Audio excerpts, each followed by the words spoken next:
We started off with, again, generating awareness. If you live outside of Colonial Beach or outside of Westmoreland County or outside of Northern Neck, chances are you haven't heard of it. As I had said before, I found the town because I literally took a Google map and I scrolled inch by inch to try and find places along the water that my husband and I could come to for Washington, D.C. It never came up in any searches online. You know, you search for beaches near Colonial Beach, never came up. Searches near Washington, D.C., Colonial Beach never came up. So our first task was to at least get people to know that Colonial Beach existed. After that, we wanted to promote what the town had. You know, I came here, and my first time here, I saw all these wonderful things.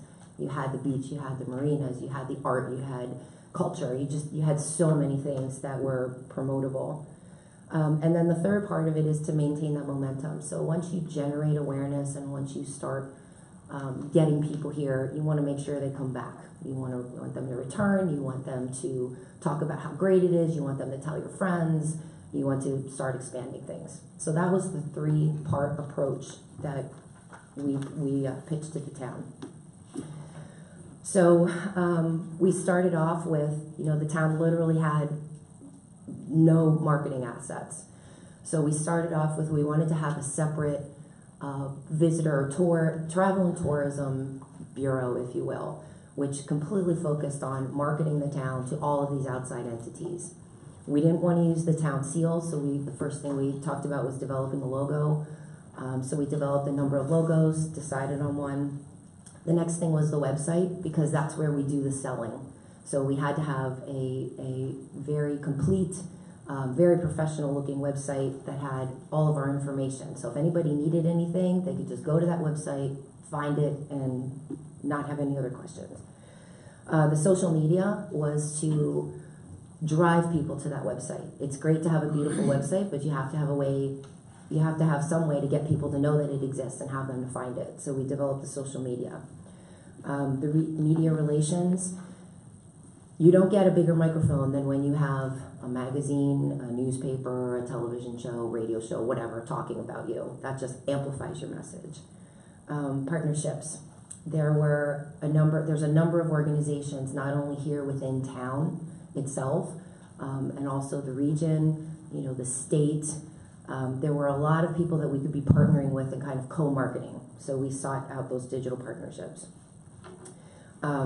Digital marketing and SEO. So again, once you have your website and once you have all these things in place, it takes anywhere, I've studied consumer behavior, and it takes anywhere from 5 to 7 impressions to get someone to actually act upon your message. So they might see your website, they might hear about you from a friend, they might see an ad, whatever. All of those things put together is what drives people to actually act and follow through with the message you're trying to send them. So that's why we add all these different components.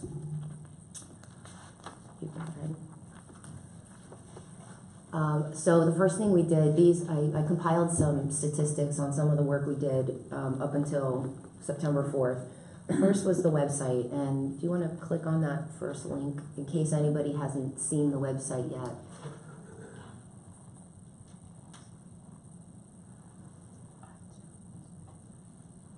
You have to hover over it, and then you... No, I'm hovering, and it's... No, that you have to press on the left click.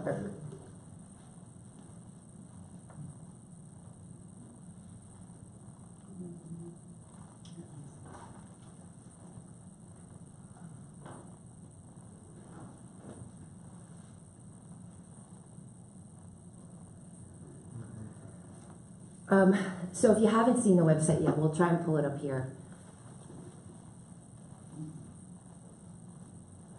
But what we did, we were able to... Do you mind if I come? Yeah, she wants the website up, Kathy. Hover over the Visit CBVA. I got it. It's not showing up on the monitor. It's showing up on my screen, but it's not showing up on the monitor. Do this, that you can get.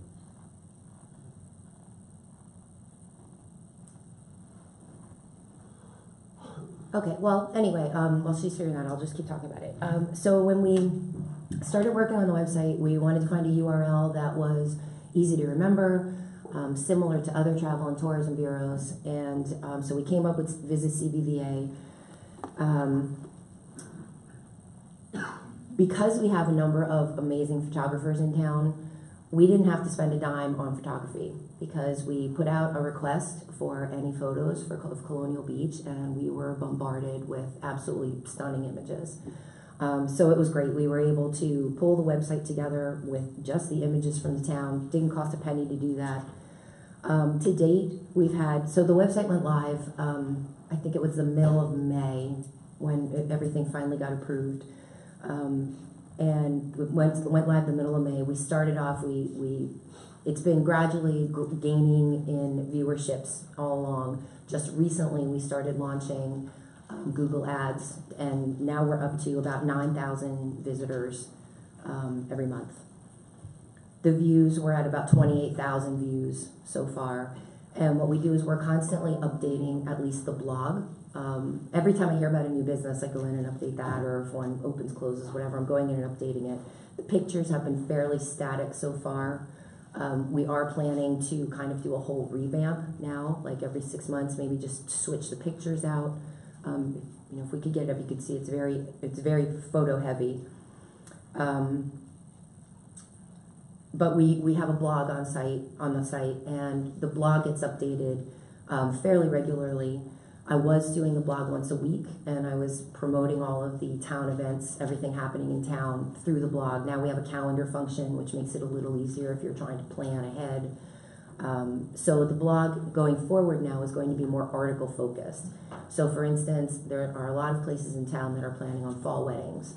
So we want to do an article about fall weddings and all the places that offer it or have something to do with it, whether it's, you know, Dennison Street Inn, I understand like Bryce Hall, you know, she does it. So it's going to be kind of a collective. If you want to get married in Colonial Beach, here's how you can do it. And then we'll have other ones, like I was thinking about a history article where we talk about not only the history of Colonial Beach, but also if you're visiting the historical sites all around us, why not plan a day trip to Colonial Beach as well? The top 3 referrers so far to our webpage have been the social media. The second has been the town of Colonial Beach's website itself, its new one, colonialbeachva.net, and search engines. And then as far as social media, I guess you can't click on those either, huh? No. Okay. So we developed 4 social media accounts, the 4 major ones. Facebook, which everyone is familiar with. All right, so far that one has 1,400 followers, 1,300 likes. Our highest of 28 impressions has been 68,478. That's so basically over a 28-day period. They look at how many people have, how many times your website. How many times your Facebook has come across someone else's time feed. So it's been like 6,478. Most of the people on Facebook, it seems, are people who are in or around Colonial Beach, around the county. So our efforts there have been not as aggressive as on others, because again, the people of Colonial Beach know about it. They know how great it is. We don't have to keep telling them. So we also did Twitter. Right now we're at 563, and our highest impressions there have been 45.3 thousand impressions. And one of the reasons that one's so high is every week I participate in 3 different Twitter chats. And Twitter chats are where people are basically having a conversation with each other through Twitter. They sometimes, you know, will talk about street art. They'll sometimes talk about food. They'll sometimes talk about sunsets. Whatever it is, I try and plug Colonial Beach into that conversation. It's a lot of bloggers. It's a lot of people who travel all the time. We've gotten a number of people who have said they've come to visit just because of those Twitter chats. Instagram, if you're not familiar with Instagram, Instagram is completely photo-based. So you can put up a post, but there has to be a photo accompanying it. We have 670 followers there, 11,000 highest impressions. And Pinterest, which is also photo-based, but you have to link back to a website. So what I do is I post our photos from our website there. So the results of that are,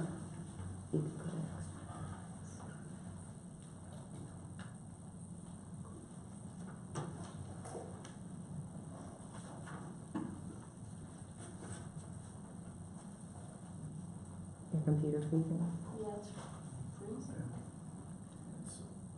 Now click it, Kathy, it's on that screen, so see if it'll go forward. There you go.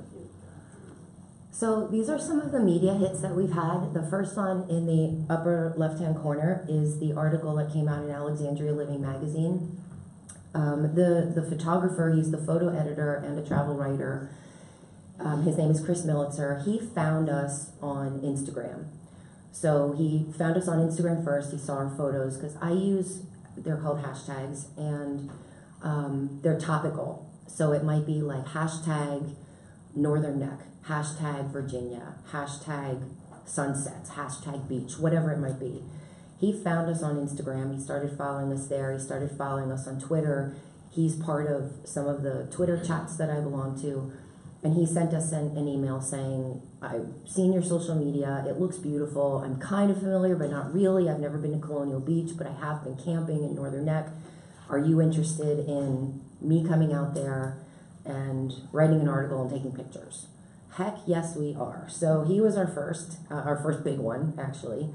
So he came out and he spent a weekend here with his family, and we set up an itinerary for him. We got a number of area businesses to host him and show him around and tell him about the town, and he had a wonderful time, and he wrote a fabulous article about us.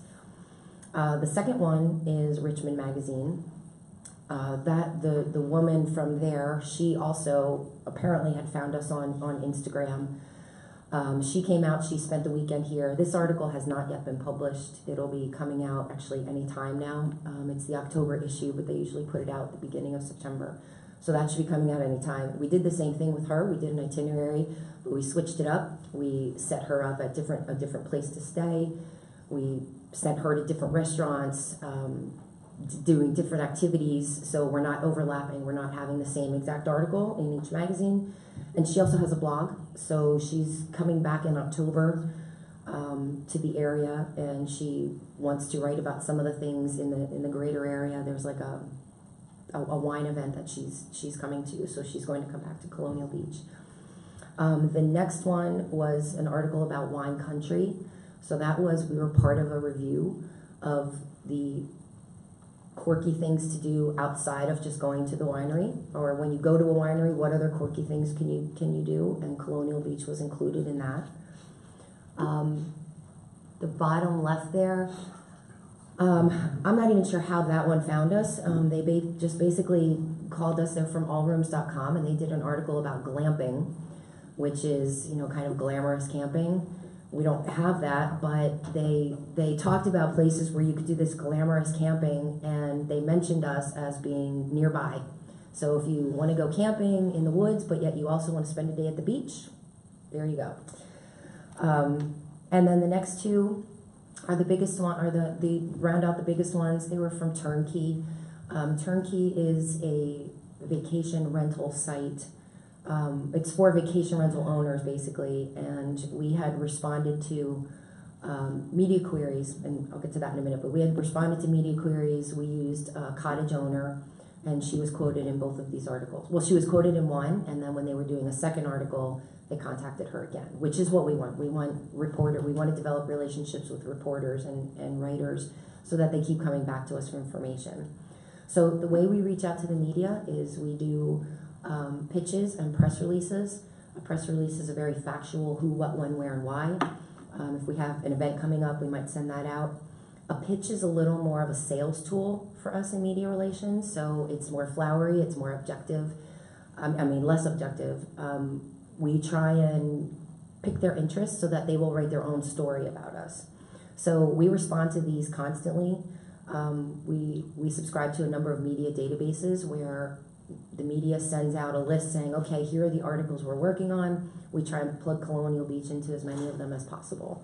And that's what a number of these have been the result of responding to media queries. The next is the social media.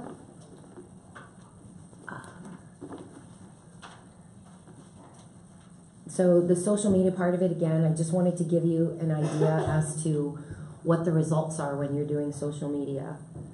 I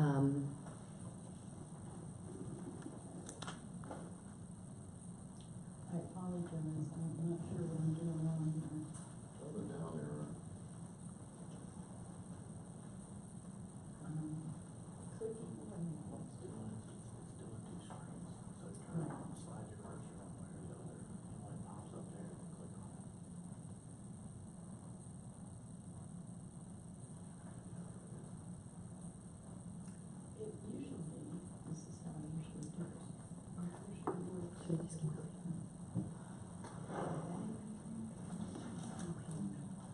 Okay.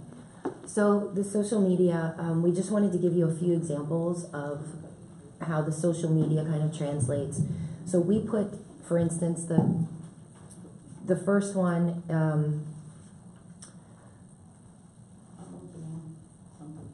okay, well, anyway, if you're on page 7, the first one you can see that's NBC 12 News. So we put up on our Instagram, Mary Carter is also on Instagram, and she tags us in her photos, and then we post them on ours, and then we try and get others to share them. So again, we use the hashtags, or in this case, we tagged NBC 12. So we do the @ NBC 12 News. And the purpose of that is that it draws attention to them. They see it. NBC 12 News sees that we have tagged them. They see our photos, and hopefully they use them. In this case, they did. They posted Mary Carter's photo on their own page and said, thanks for sharing this with us. This is Colonial Beach. So then once again, our photos are amplified, not just to the people following us on Instagram, but now it's to everybody who's following News 12.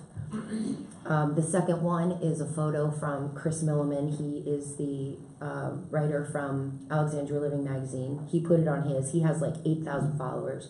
So when he puts that up, he sees it. The third one is another of Chris's photos that was shared by Visit Virginia. And then the fourth one was shared by Alexandria Living magazine. So again, it's just our photos that we've posted getting shared and kind of multiplying. The next one, the partnerships. It gives you some ideas to some of the partnerships that we've worked on and developed. The first one, we are trying to set up reciprocal links with a lot of businesses and organizations. So we'll link to their website, and we want them to link to ours. It helps everybody's SEO, everybody's search rankings. So one of the partnerships and one of the reciprocal links that we set up was with, for example, Bay Transit. You know, we found out that they're the ones who have the buses that come through. They're the ones that have the trolley here. So I called them up. I talked to their website developer guy and asked him, you know, can we set up reciprocal links? When I got to their page about the trolley schedule in Colonial Beach, I realized that the stops were, they were just completely inaccurate. Most of them it was either places that didn't exist anymore. They didn't have links to their websites. So he allowed me I basically redid their whole trolley page site. And again, that was to help us, because if he has a link up there to high tides, but he doesn't have, or he has high tides listed, but he doesn't have a link to their website, you know, it's just kind of an extra selling tool. If somebody clicks on high tides, they see how cool high tides might be, they might decide to come visit. So I redid their page for them, and he put our banner, that Come Explore CVVA. That's what our homepage looks like on our website, if you had been able to see it. And that clicks directly to our website. The second one is with the Virginia, what does that say up there? I can't even, I get all my glasses on. It's the... Which one are we? Is it like Heritage Trail? Yeah, but it's the Virginia Department of... Conservation and Recreation. Thank you. So what happened with them is they have this trail map on their site, and they kind of like they map you out your route if you want to go exploring. And when I went onto that site, the pictures they had on there were just awful, you know, of Colonial Beach. It was like a very dreary looking beach site. It was just awful. So I found that, I contacted them and asked them again if we could do our site on there. So they, you know, of course they did, and they had like a 1 or 2 sentence description that just did not do us justice. So I found out who the contact person was. I contacted them. I submitted those photos. Those, you know, are I put together a collage. So instead of just 1 photo or 2 photos, I put together a collage, and they put that up on there. And I rewrote the little summary, and now it's lovely. It makes us sound much more wonderful than they had previously. So that's just another example of a partnership. Down the bottom left there, that's the virginia.org site. The town of Colonial Beach itself did not have a page on virginia.org.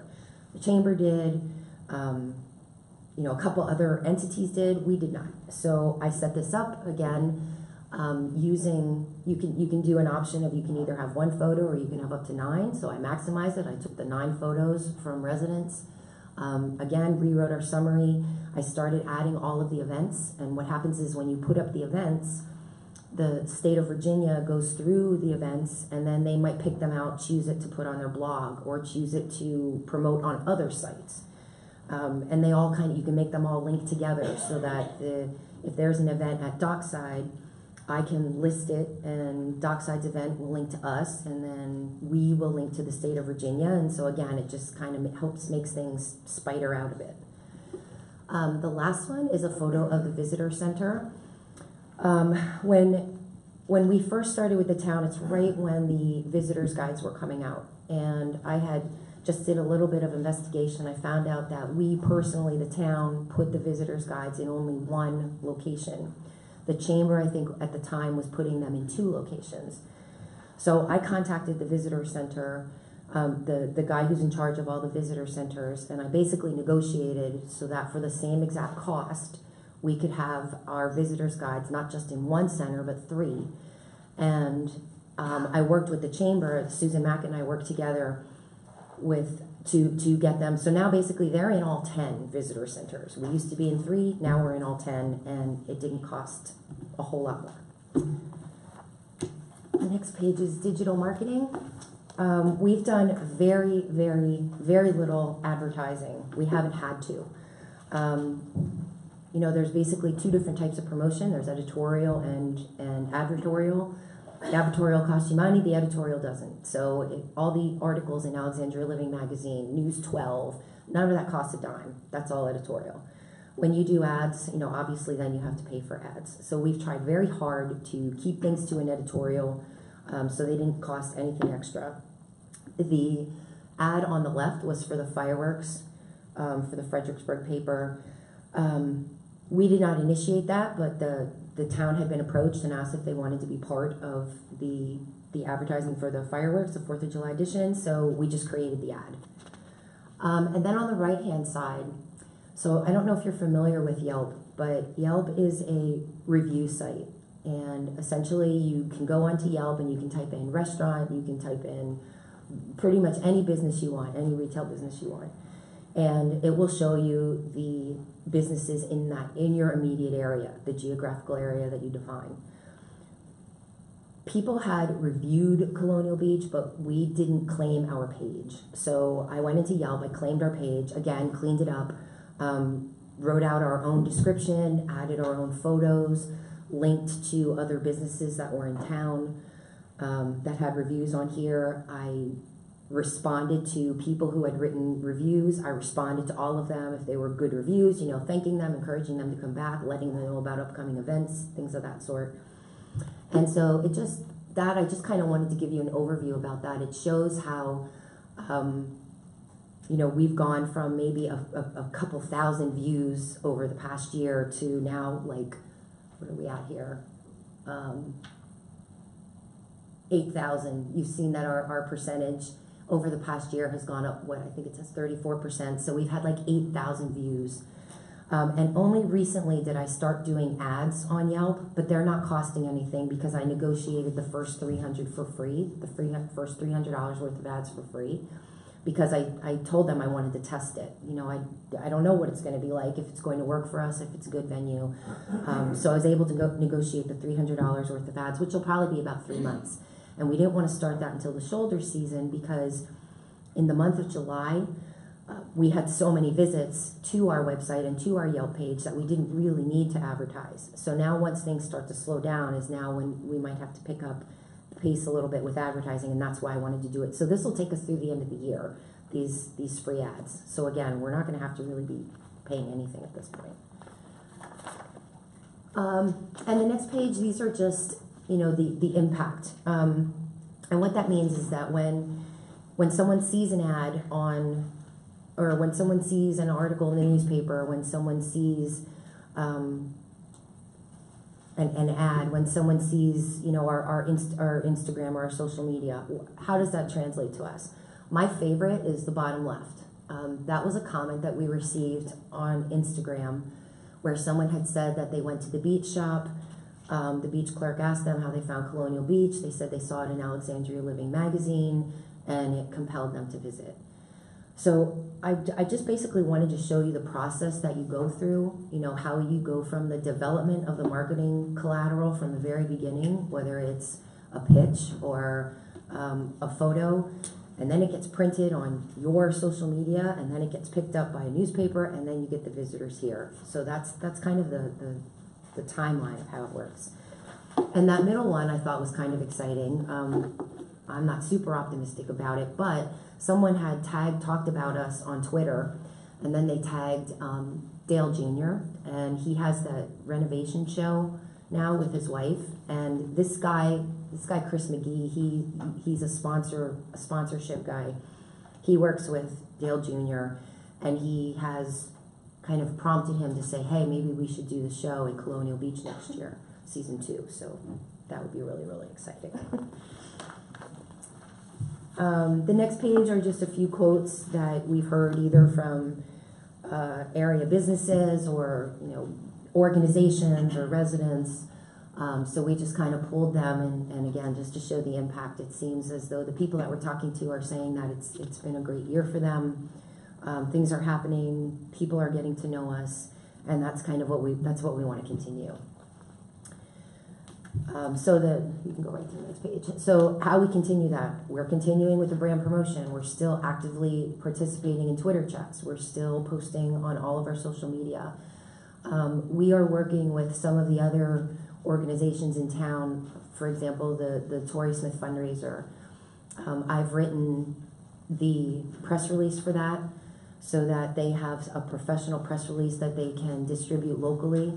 And then I've created media lists for them so that they can contact the local media directly.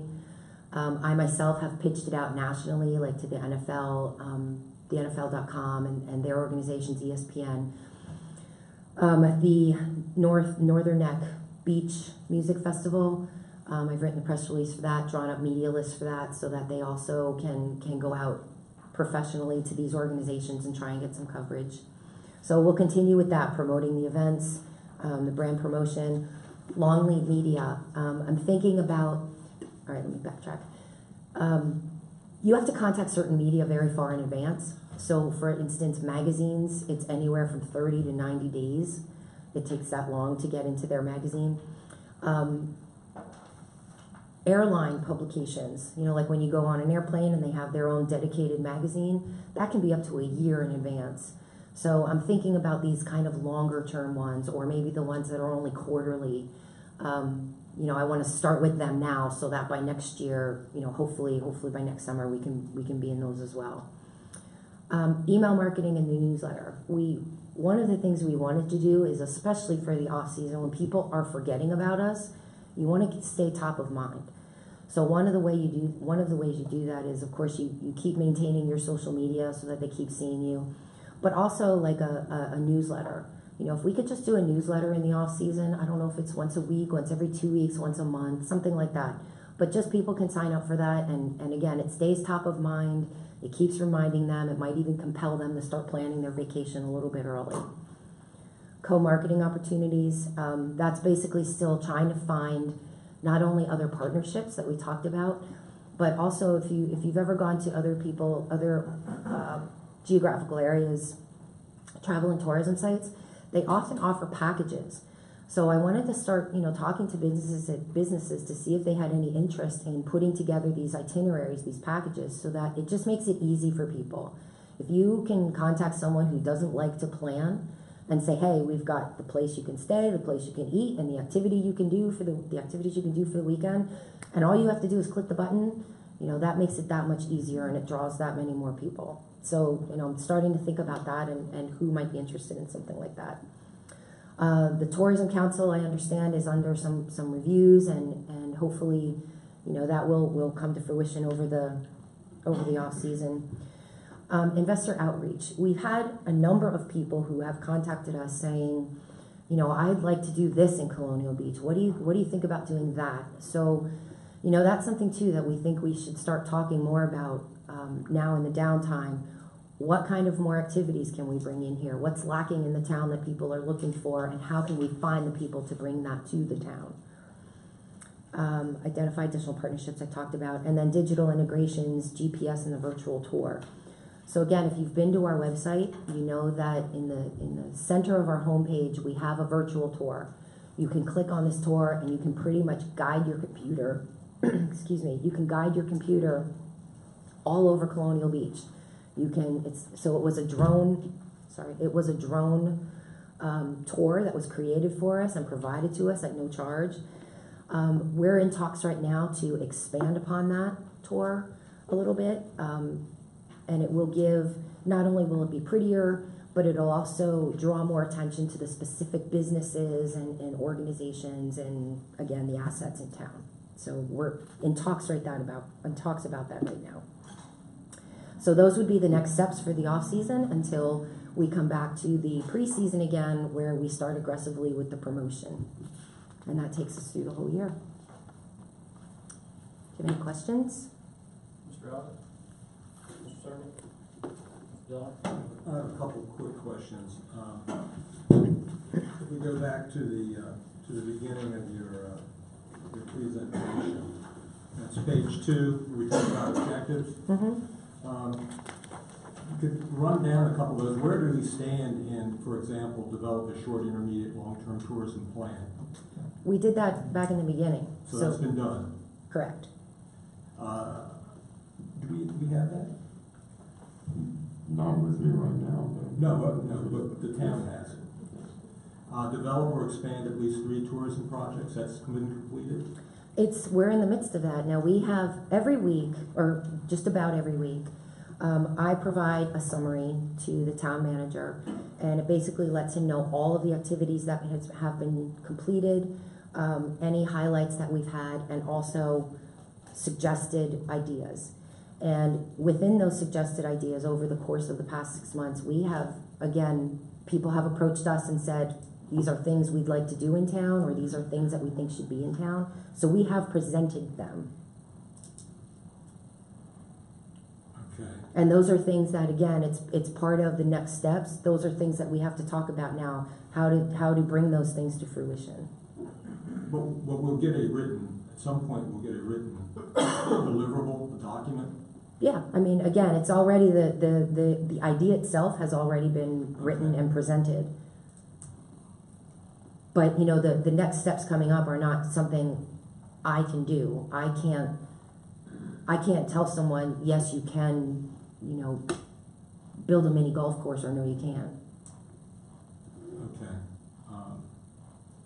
But do you see this as a deliverable from you or not? I'm trying to understand if this is something. I think it's the idea, you know, to me, what that means is develop or expand 3 tourism projects. It's coming up with an idea that is a tourism project and trying to get it in motion to develop it, and that's what we have done. Mr. Dell, you can also look at the website development itself as a project. That in itself, so if you're looking from a contractual point of view, in her weekly activity reports that are submitted to me, you can find set deliverables. Okay, so you have that? Yes, as a matter of fact, I think back in May, I sent you a cumulative of the first 2 or 3 months of the weekly reports. I can share from there to August. That outlines these 3 items? Well, I think what you're looking for is, you're looking at it through the lens of the contractual point of view, and you can find that within her weekly activity reports.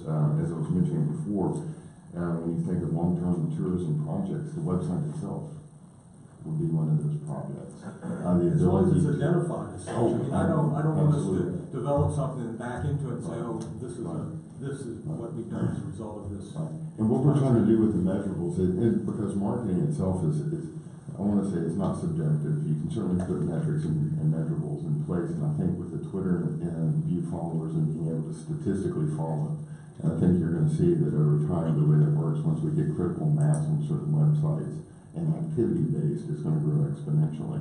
And we're tracking that, as you can see. I believe it's on slide 9.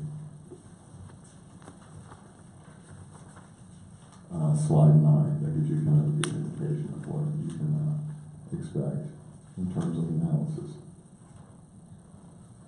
Okay, I'm not gonna waste a lot more time on that, but the slide 9, when I look at the little sub-bar graph here, it's not a comparison, at least the one I'm looking at.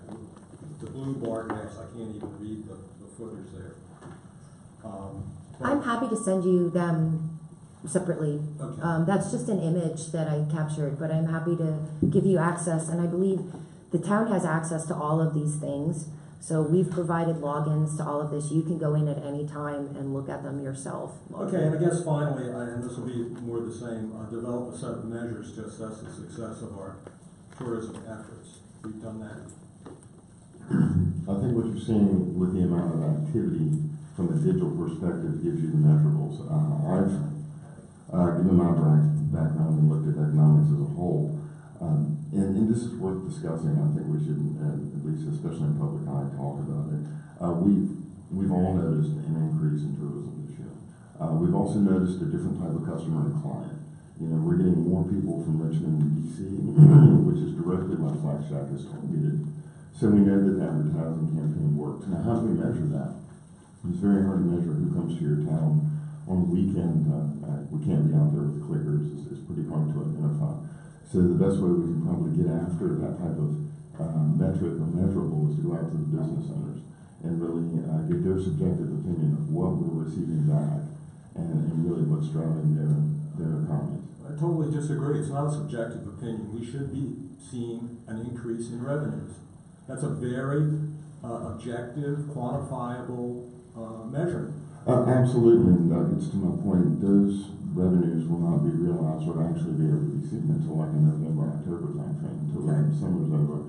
And then we have to think back too, and I think everybody in this room will agree, that while we've seen an increase in tourism, we've probably had the most awful summer in regards to rain. As a matter of fact, my assistant is looking at all the weekends since May till now, just how many times we've been running out, or how many times it's even been forecasted. That's going to affect people making 2-hour day trips, so we're going to have to keep that in mind as well, because that will impact revenues. Right? Absolutely, and we can make those kind of rational decisions after we get the information. But we want to be able to compare, for example, using revenues as an example. We want to be able to compare our, for example, FY17 revenues, FY18 revenues, and compare before we began this initiative to after this initiative. No, that's all I'm trying to get. Yeah, I think those numbers will be. And if we want to make rational reasons as to why it's less, we can say it rained a lot. Sure. Okay. And I think those numbers, I'll have to go back and look, and I'll get with Ms. Gomez, but I think the numbers are realistic expectation of when we'll understand what this tourist season brought forth. Okay, I look forward to seeing those numbers. Anything else, Mr. Young? Nope. Mr. Rogers? Yeah, the numbers will be interesting, but I think it's evident that we are moving forward and with the exposure and the coverage of the town, compared to 2 years ago, whatever, just with the amount of coverage and publications and so on. I think we are moving forward in a positive manner here. Thank you. Thank you for your presentation, ma'am. Thank you.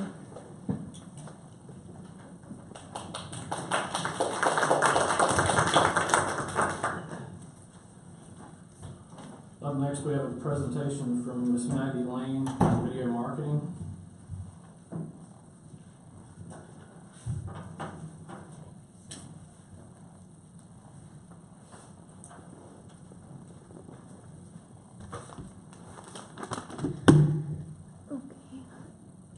Good morning, Council. I'm going to make this as quick and painless as possible.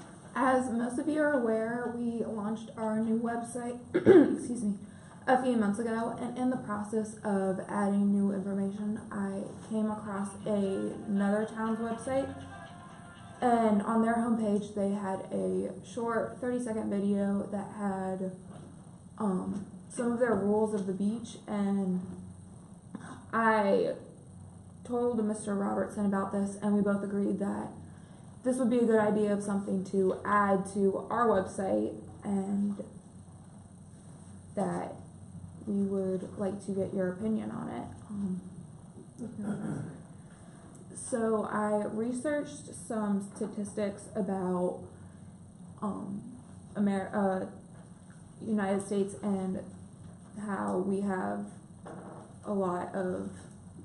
we use our cell phones and the internet a lot, and this is, you can ask them. This is, when I was able to get with Ms. Lane, what we were trying to do is identify what other beach towns has done and really try to understand what we haven't utilized. And I receive a ton of citizen concerns on Monday mornings, especially during tourist season, answering the proverbial, hey, or I'll get them on the weekends, I'll get phone calls, hey, there's somebody that's hanging something off a palm tree, or there's people fishing off the docks, and just general things that we want to concern ourselves with. And we felt that, you know what, as many signs as we have out there, we don't want to continue to plaster additional signs that are unwarranted. What is a great way to get kind of the rules of the beach out and the message out to the people who come visit, and also to the citizens in a very congenial way? What are some of the ways that we can kind of let them know that, hey, your dog can't necessarily be on the beach per se, or there is no grounding, and parking tickets will be issued, but present it not as in an abrasive way. And a lot of the beach towns, especially around the Gulf Coast and in the South that are heavy into tourism, have these videos that Ms. Lane is going to present to you or show you kind of how they've tackled that way to get it out to where people live and die by their iPhones and by their cell phones, and they're going to look at things, and if they press on a video and it says, hey, look, come into our town, here's kind of the rules of the road mentality, and she's got a couple of messages that we can go after, pending your guidance and approval. And I think over the next couple of slides, you're going to be able to see there's a couple of directions we can go. If that kind of gives you the background story of how we got to where we're at. Okay, so here are some more statistics, and they're specifically related to, if you want to go back one slide, they're specifically related to video marketing and their impact. There are two that really stand out to me personally, and the first one is being that 80% of users recall a video that they've watched in the past 30 days. And the second is that viewers retain 95% of a message when they watch it in a video compared to 10% if they read it.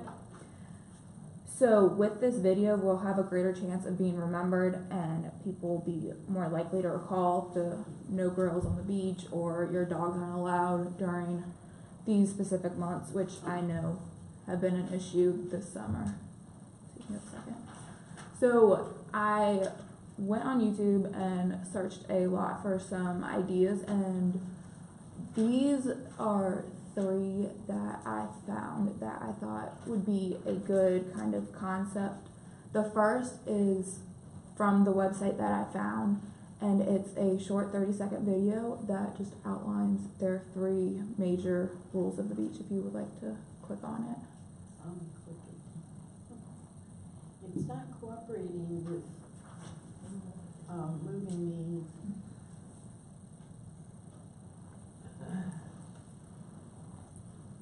If you want, I can just describe it.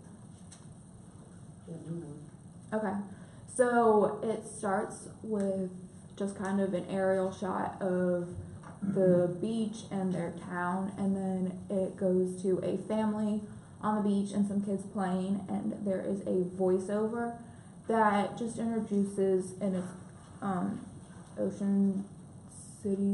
Ocean Beach, South Carolina, and it just states that there's no glass or alcohol, and the tents have to be behind a certain point and just pick up after yourself, and if there's anything left after sunset, it will be collected.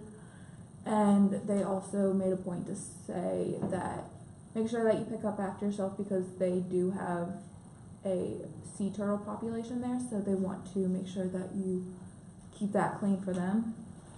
The second is, I'm pretty sure most of us have seen the California tourism videos that kind of are more of a tourist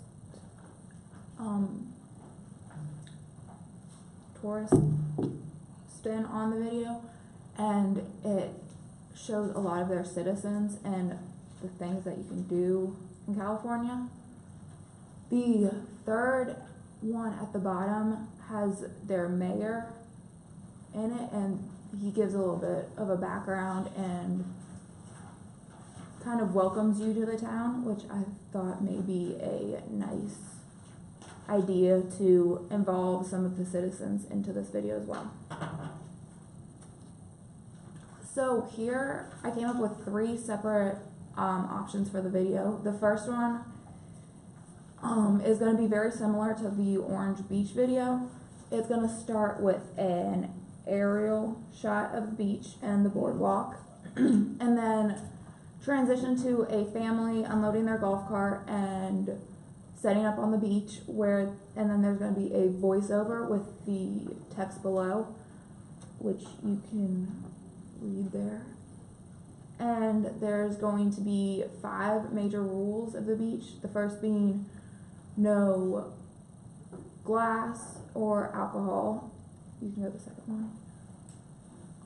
No dogs are allowed between these specific months. You cannot grill on the beach. So make sure to check out some of our other restaurants, which ties back to getting more business for the local restaurants. No fishing off of the rocks, and of course no littering. And then the family would pack up all their stuff and drive away on their golf cart, and our new logo would come in over top of a shot of the beach for the last shot. So you can get the second one. So the second and third option are very similar. They would both have the mayor and town manager and have some citizens and be more of a positive to go along with the rules.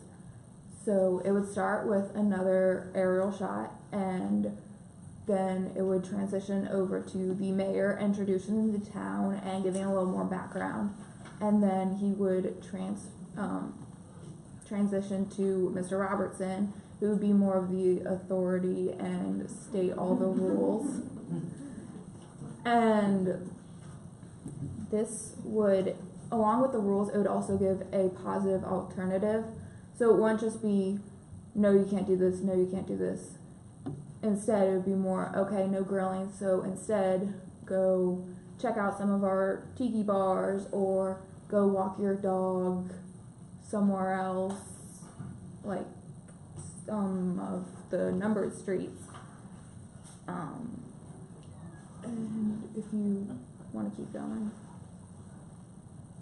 So again, it would end with going back to the mayor, just saying, thanks, please keep these in mind, and the shot of the beach and our logo would be there again.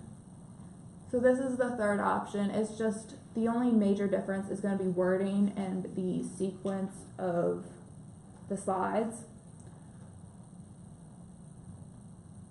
And then the other major difference is we wouldn't be specifically naming restaurants in the third one. So then we wouldn't really, I don't want to say favor because we wouldn't be, but it would just kind of keep it more general. So I also found if you want to go back a couple of slides. Yeah, that's good.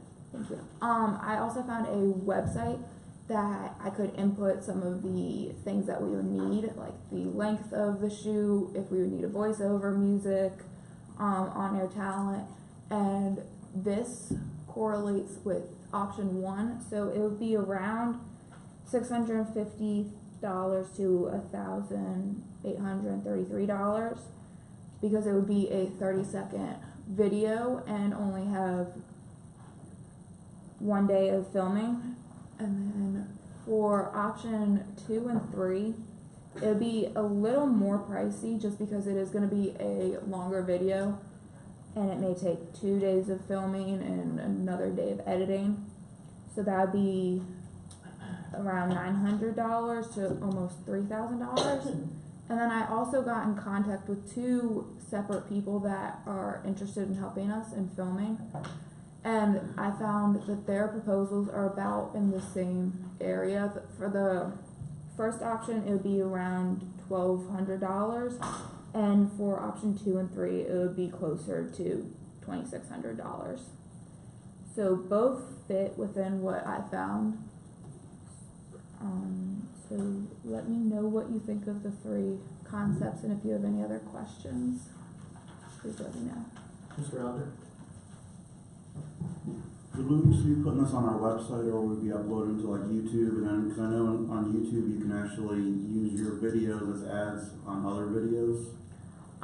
The main place for this would be on our homepage, but I can also add it to YouTube and maybe get with Susan about the way that, you know, online marketing works. When you do a Google search for something, it'll pop up on everything else you look for. So when they're watching their videos, and they'd be able to have that video pop up if they were searching for Colonial Beach to begin with. So that might be something that helps out, not only with our local webpage, but with our the marketing and stuff like that. And that's something I would have to talk to Susan about maybe doing. Mr. Surrey? Mr. Surrey? Yeah, I just kind of wanted to get an idea of how Flag Shack and the town staff were kind of interrelated in this. You know, so is this something we're doing, or is? That's a great question. What we did is we wanted to go out, and I'm a firm believer that a lot of times the solution has already been solved somewhere else. And what I did is I went to Miss Lane and I said, hey, look, what are other beaches doing? I have a problem. And the problem is that we have certain rules. They're not necessarily publicized enough. I don't want to litter the place with sounds. How do other localities tackle this type of thing? And through that, I also posed the same question to Flag Shack and said, hey, do you have any ideas around that? So I really took a two-pronged approach, and posing the question really is all I did. And this is the solution I came up with that was presented to me. There's an extreme amount of collaboration between Miss Lane and Flag Shack on an effort like this. We felt that it was good enough to entertain. We agreed from a staff level that this is a good direction to go. But there's a type of tone that you can put on a marketing effort like this. Me, at a town manager perspective, I want to get my message out of what we can and can't do because it supports the police department, it supports the local businesses. But there's also an opportunity to take it from a tourism advertising level, and how do we synergize that? So what will happen if we choose, and based off of your guidance, if we want to move forward with this type of initiative, Flag Shack would work in tandem with Ms. Lane to make sure that we get the message that council wants to go out. So it's a collaborative effort. Can I answer the question? Not really. I think you might have said something that helped. Is this more to get the rules of the town out in a From a town soft, fun, warm, fuzzy way? Yeah, from a So town it's not manager so much a perspective. marketing tool as it is Right. just kind of trying to get our. It's the best jovial way I could say what you can and can't do. But case in point, we're kicking around the idea. There's been talk about next year maybe doing an umbrella service or a launcher service on the beach, or maybe there's been a lot of discussions about bike rental. Well, we want those things; those are good things, but we're not prepared to let the bikes just go down the boardwalk. So, what a great way to get a message out that, hey, we want you to enjoy these services. We have these services. Here's what you can and can't do, and do it in the most jovial fashion possible.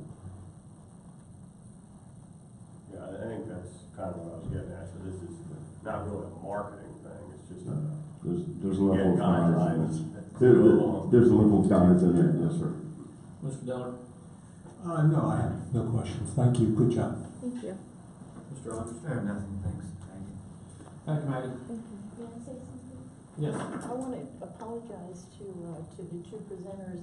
There's a security issue on my computer that I'm going to have to look at, which wouldn't let me click when I was trying to click. So we'll look into it, and I apologize for that. Thank you, Kathy.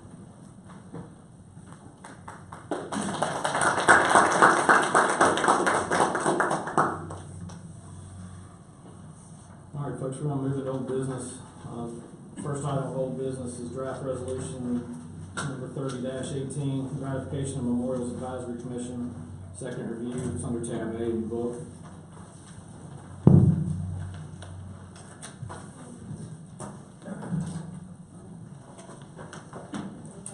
The last meeting,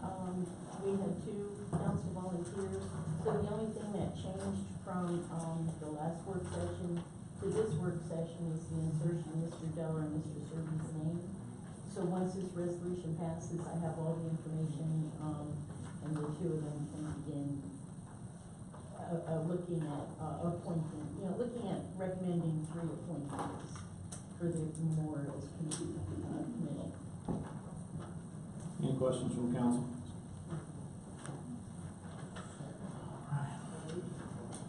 Move on to draft resolution 32-18, which appoints Anthony Tony Swinson as building official. So it's second review under tab B in your book. Mr. Vice Mayor, Yes, ma'am. I would recommend that the resolution be modified so that he's appointed as the acting building official initially. There are additional state law requirements in terms of disciplinary action when someone is appointed as a permanent building official.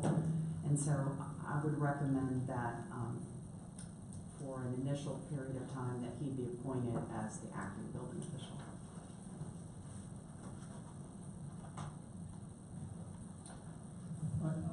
I also have some comments on this. I think it fails entirely to address the point of the resolution.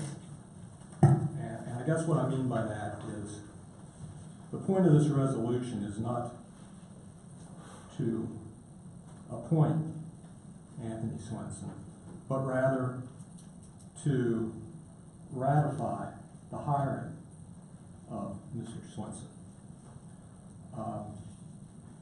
Our ordinance is very clear, and it's buried here somewhere in the back. On the very last page of this section, it states, no new employees may be hired by the town manager if the employee is not fully licensed and or certified in accordance with state law and regulation. That's what we put in our very own ordinance. So what this ordinance, in my opinion, needs to do is ratify the hiring. I'm not suggesting that we negate the hiring of Mr. Swinson. I'm not suggesting that at all. But I am suggesting that we need to revise the language of this ordinance so that it addresses, revise the language of this resolution so it addresses the requirements in the ordinance. Yes, sir. And I see that you are looking at me.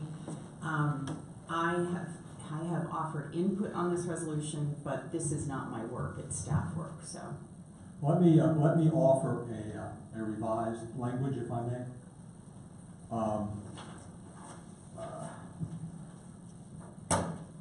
I have only one copy of it here, but I'd be happy to read it if you think it's worthwhile and we have the time. So I think the resolution needs to be revised as follows. Resolution 3218 hereby ratifies the hiring of Anthony Tony Swinson as building official. Now, if you want to insert as acting building official, that's fine.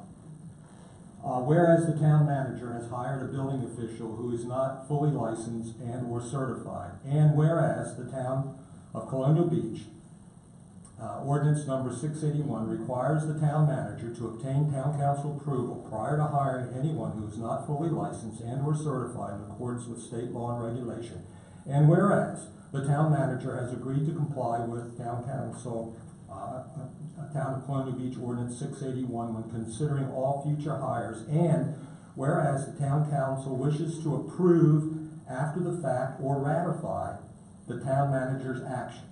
Now therefore be it resolved by the Town of Colonial Beach on September 19th that the hiring of Anthony Swinson is hereby approved in accordance with Ordinance number 681. And then continue with the draft from that point forward. I think that answers the mail. The only recommendation I would have is I think in your first whereas clause you have that it's retroactive. I would say retroactive to, and I would insert a date. Perfect. Yeah. Mr. Serby. I spent some time going through so that we wouldn't have the same problems we had previously. There's 1, 2, 3, 4, 5, 6, 7, 8, 9, 10, 11. There's 11 titles in the Virginia Code that pertain to the building official. We reference none of them either in our ordinance or in the job description. We reference, I think, one of about 12 building codes that person is responsible for. There's 2 sections in the building code that are specific to the role of the building official also that are not referenced in the job description or the ordinance.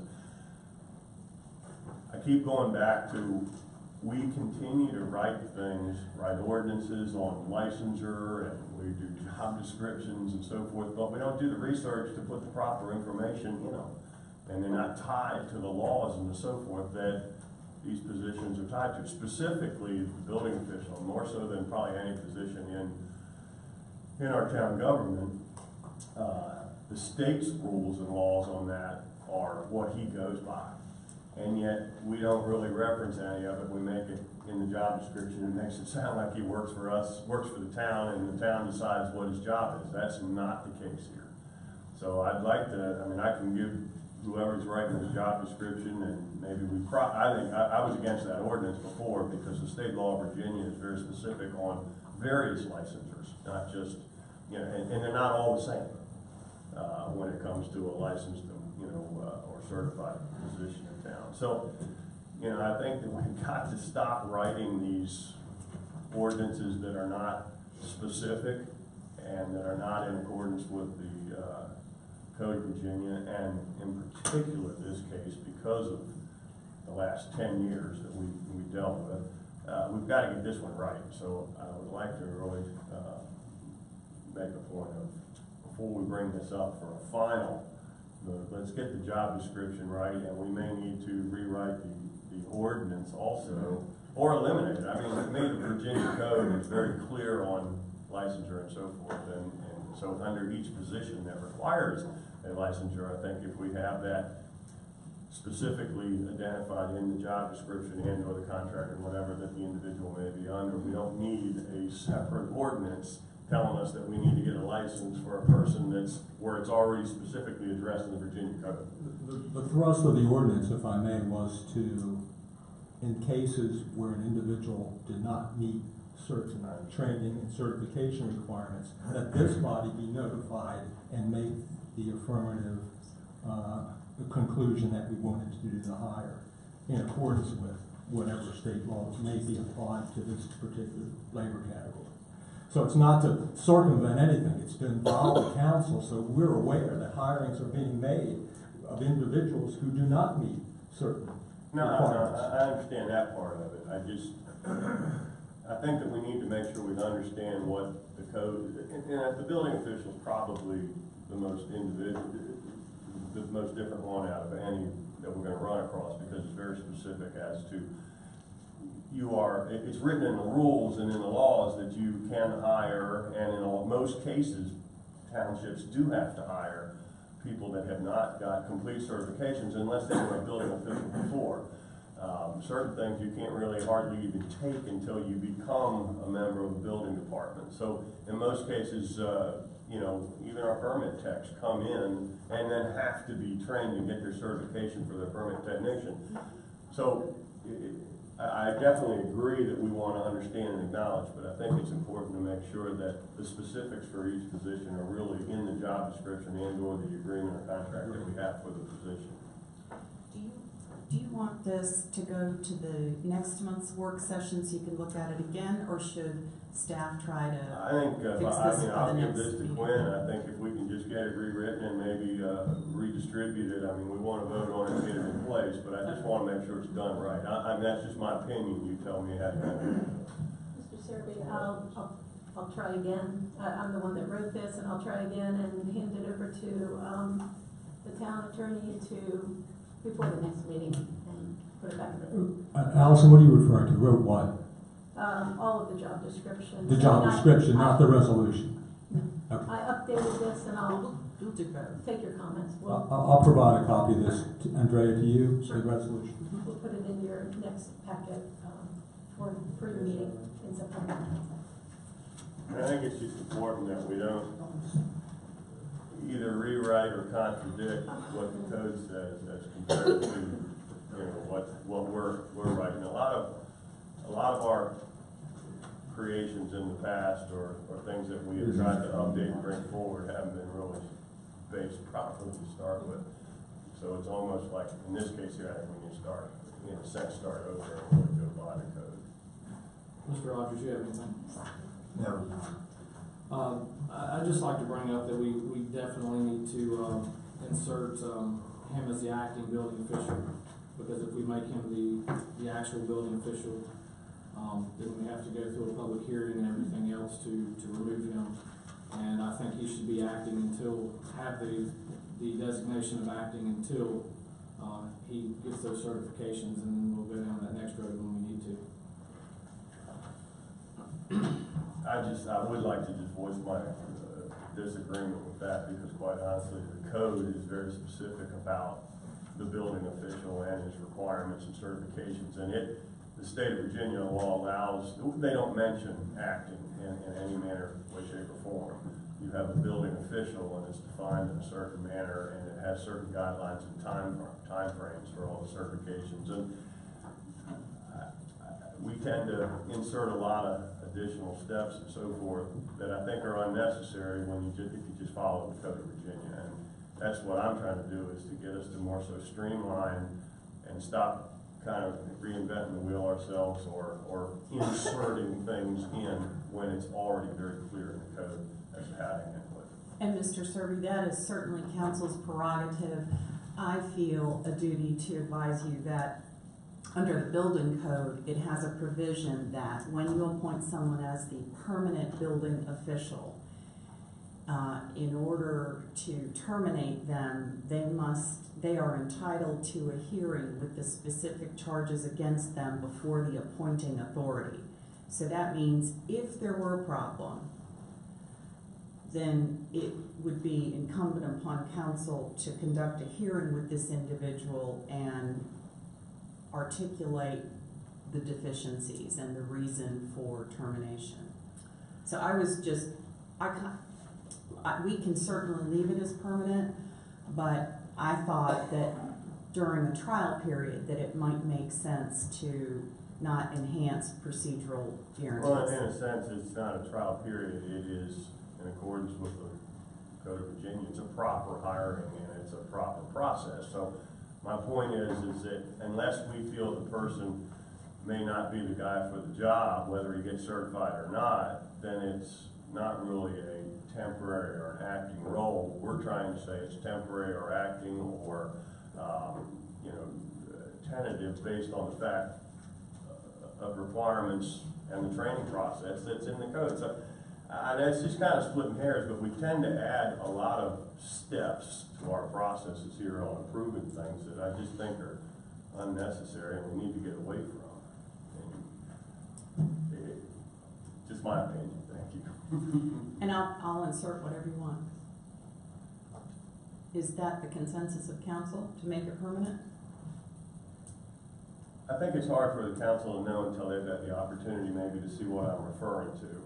And so I think if we get I'm asking about the permanent versus acting. That's what I'm talking about. Until they can see how it's worded in the code, I think it may be hard for them to make a judgment on that without seeing that. Well, I can pull that up.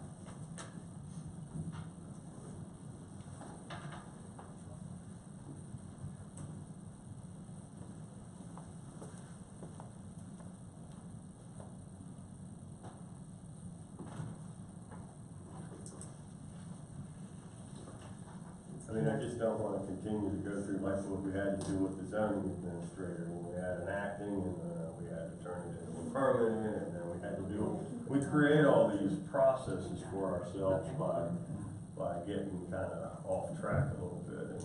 No, and Mr. Serby, it's council's pleasure how you want to do this. I'm simply trying to give you all information. All right, it's loaded. The mice are running on the wheel.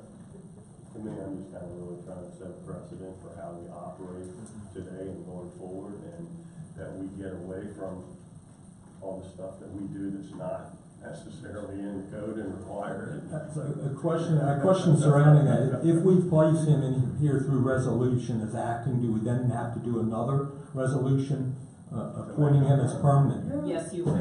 See, that doesn't really make a lot of sense. It really doesn't. And this is a person that's hired by the town manager, not us. I just don't understand. We're only involved in this, as I understand it, because of our ordinance that requires approval prior to hire. That approval was not obtained by the town manager, and so now we are approving it after the fact. You're doing that, but you are also required to appoint the building official, sir. Oh, okay. Okay, It's not an appointed position under the council. I'm looking at section 105, local building department, 105.1 of the U.S. BC. Appointment of building official. Every local building department shall have a building official as the executive official in charge of the department. The building official shall be appointed in a manner selected by the local governing body. We don't have anything at this time other than... Well, because we don't have something that says that the building official is an appointed position by council, that means he's automatically hired by the town manager. That's my point. No, sir, I disagree. Well, we have identified in our town charter and ordinances those people that are appointed by the council. Yes, sir. So if that person was meant to be appointed by the council, he would be on that list, just like the chief of police, the town attorney, with this and that. That's my point. Yes, sir. And respectfully, I think that this state law indicates that the local governing body could adopt something saying that the town manager is authorized to hire the building official, for example. But anyway, it says after permanent appointment, the building official shall not be removed from office except for cause after having been afforded a full opportunity to be heard on specific and relevant charges by and before the appointing authority. So perhaps what you would like to do is bring something forward saying that the town manager hires or appoints the building official, and then that hearing would occur before the town manager. And we need to do that for every position that he hires people for that, based upon that. I mean, again, the town manager hires any position that is not considered an appointed position under our ordinances or under our charter. That's a given. It's written that way in the code. State law code. Now, one thing you got to remember also is the state law code somewhat overrides this a little bit, because this building code is written for the whole, southeastern quadrant of the United States. It's not written for Virginia particularly, so it's somewhat generalized. But again, I know it sounds like we're beating a dead horse at this moment, but my point is how we move forward with issues and how we stop doing all these things that we've got to undo in order to make the next step, like taking somebody's temporary, then we got to take them off temporary, vote to make them permanent, and this and that, when it's just the person that we're hiring for, a position. Right now, Rob Murphy's the assistant, town manager and the director of public works. He doesn't have to go through this whole process, so it just makes no sense to me So why we make these things up. would council like a resolution stating that the town manager appoints the building official, and then a separate resolution appointing him retroactively pursuant to the ordinance, and then appoint him permanently? Would that be council's pleasure? My question is why do we need any of that? Well, the Virginia Construction Code here says that we as the governing body has to appoint. It does not. It Right does. here it is, Mr. Serby. She just read it to you. Right there it is. You want to understand how to read that? It doesn't say the town council. It says the governing body. The governing body. This is the governing body, Mr. Serby. Okay. Well, then let's go find out from all the other towns around here, because we never pay attention to what anybody else is doing. We create our own ad-lib stuff. Go ahead and get the ordinances and copies of this from every other town, and let's see what everybody else is doing, because I don't believe that that's what's going on here. Mr. Robertson. Would it be appropriate if the town staff do a staff study and come up with recommendations with alternatives and look into what other municipalities do, so we can come up with a full picture? of the situations that we move Yeah, forward. let's just spend more time of staff's time screwing around with stuff that's already covered in code. So I'll back off if you guys wanna do ordinances and make them temporary and everything else, fine. But I'm just saying right now, we need to streamline this stuff and get in line with the code. That's what I'm trying to suggest, is if we do a resolution that the town manager appoints, that would streamline it. And It's not necessary. you Then- can then just we need appoint to- him permanently. Then let's put the public works director on that and everybody else. But there's specific statute, if I'm hearing it correctly, that requires the governing body to appoint the building official. That's what's different here. in Do this me a case. favor, read all 11 of these and then come back and tell me that, okay? Well, you know, we've got an attorney here on staff for a reason. She interprets this stuff for us, and I in all candor, I rely on her interpretation before yours. But, hey, and I agree with you 100%. The problem I got is this, is that I don't know that we're spending the time doing a lot of the interpretations, which is why I tend to do these. When something like this comes up, I go digging into code to make sure we've written something properly and so on and so forth, and I keep coming into these issues that we're contradicting, Yeah. and that's why I bring them up, period. It's And that simple. I think in this case, though, the code supports No. the governing body. No, it does not. Again, We've got the building code, which is, I don't know how many states, it's the south, middle east, or middle central part of the United States. And then we got the Virginia code that tells you how to administrate the building code. In the Virginia code, we have very specifics on the building official that either are in conjunction with or override what's in the exact code. It just, you can't look at one and say, this is the way it is. You gotta look at all 11 titles in the Code of Virginia as to how it relates to what it says in the code. That's my point. I'm just trying to make sure we get it right. would it be reasonable, Andrea, to have you research this more completely, rather than just looking at, you know, a web page right now and try to look at it in total, or are you convinced? I'd be happy to talk to you about it separately. Mr. Veller, I'm happy to do whatever you all want me to do. I can tell you that under statutory construction, you know, sort of like a funnel, you start with the general, and then when you work your way down to something specific, and as you noted, this specifically addresses the building official. Mr. Serby says he wants to streamline it. I think doing a resolution delegating it to the town manager does streamline it. We've already delegated the hire. I think what we're suggesting now is we have to not only hire, but also appoint. And we're delegating the hiring and appointing of. You could to the town manager. Right. And then that way, if, I'm suggesting that if you want to appoint the building official as the permanent building official, then that way the town manager would have to deal with a for-cause hearing instead of the town council. I withdraw all my comments. Just go ahead and do it the way you're going to do it. Which would be easier for council. Why don't you read the town code? Nobody takes the time. Okay. Do you want to appoint the building official on a permanent basis? That was our intention going into this, was to do it on a permanent So you basis. do We want only that. made it acting based on your recommendation, but I think if you're saying we can do it either way, I would just as soon go ahead and make, personally, I don't know about the rest of the body, I would personally just go ahead and make him permanent. Okay. Do you want to continue to be the appointing authority for the building official, or do you want to delegate that to the town manager? Personally, I have no issue with the town manager being the hiring and appointing official, provided it's in compliance with our ordinance 681, which requires anyone who is not Right. fully licensed and certified, that we be notified before that hire and appointment. Okay.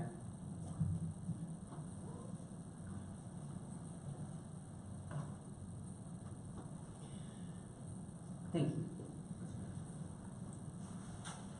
Next item on business amends the town of Colonial Beach procurement policy. It's under tab C in your book.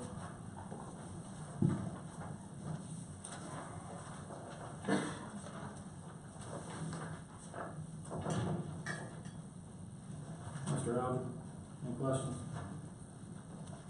Mr. Sir? Nope. Mr. Geller? I just have a couple comments. It looks like the major thrust of this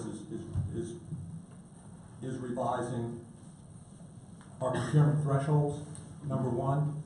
And number two, it also appears, and I'm not really sure about this, but it appears that we're implementing what it would be, I guess, traditionally called some kind of a purchase request. Purchase cards, Mr. Dillon. I don't, purchase card? It says purchase yes. order requisition. What Yes. is that? Is that a purchase request? Well, that is a card? purchase request, but what we also are trying to work on, and what this is supposed to support, is that we're trying and undergoing purchase cards, P cards, affectionately known as. And these dollar values, the primary focus is down to dollar values because they're a little bit dated, things have just gotten a little bit more expensive. There shouldn't be any massive changes to the procurement policy as of right now that I see. The way we're doing business, and it does follow suit with what other municipalities does. But yes, primary purpose is just I guess what I don't see here is while the procurement thresholds may line up with the purchase card, I don't see anywhere in here the use of purchase card. And I think this is an opportunity, if we're going to make these revisions, rather than going back and revising again and inserting purchase card and things like that, it may be advantageous to wait. I guess we're on the cusp of getting the purchase card. Yeah, and that's logical and that makes sense and very pragmatic. I would say that right now, if I had to put a nominal thing, we're probably at a 75%, 80% solution on what we're going to do. We've already identified what contract we can ride, so we don't have to get through the procurement policy to get the purchase card. And Ms. Gomez, while she's unfortunately not here today, has been in talks, as well as the finance department, with the company that's going to be able to provide that service. We just haven't signed on the dotted line in its entirety yet. I would anticipate within the next 4 weeks that process be concluded, and then we can then readdress this to support that activity. Well, could we hold off on this until we get that Yes, sir. purchase card resolved? Yes, sir. Because as you know, I'd like to see those purchase cards specifically addressed in here because it's an area of potential abuse. Sure. And you read about it all the time in the newspaper. So, I mean, if we can hold off on this revision until we get the purchase card and insert the purchase card in here, I think it would be a big benefit. Also, it appeared to me that we were requiring directors or directorates interested in doing purchases to actually do some type of purchasing request or procurement request.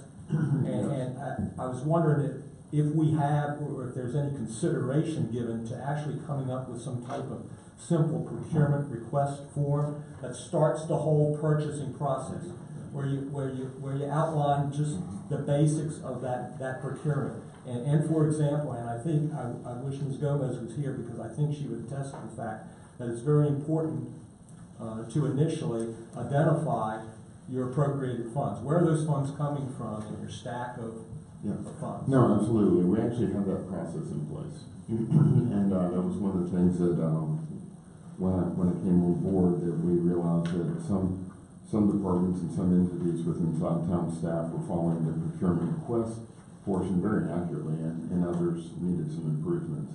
I feel confident, Ms. Gomez, I think, would back me out that we're currently, as a staff, following the procurement request process to a T. And this is, but I do understand and agree with your point to where it might be very beneficial to wait until the P card solution is in its entirety and then come back with you. The reason why this is on the agenda is just because we've discussed it previously. Didn't want it to fall off, wanted to kind of make sure this is still out there. No changes for us. We still believe those dollar values are accurate for 2018 and probably will hold true for 3 or 4 years. Okay, thank you. Thank you. Mr. Rogers?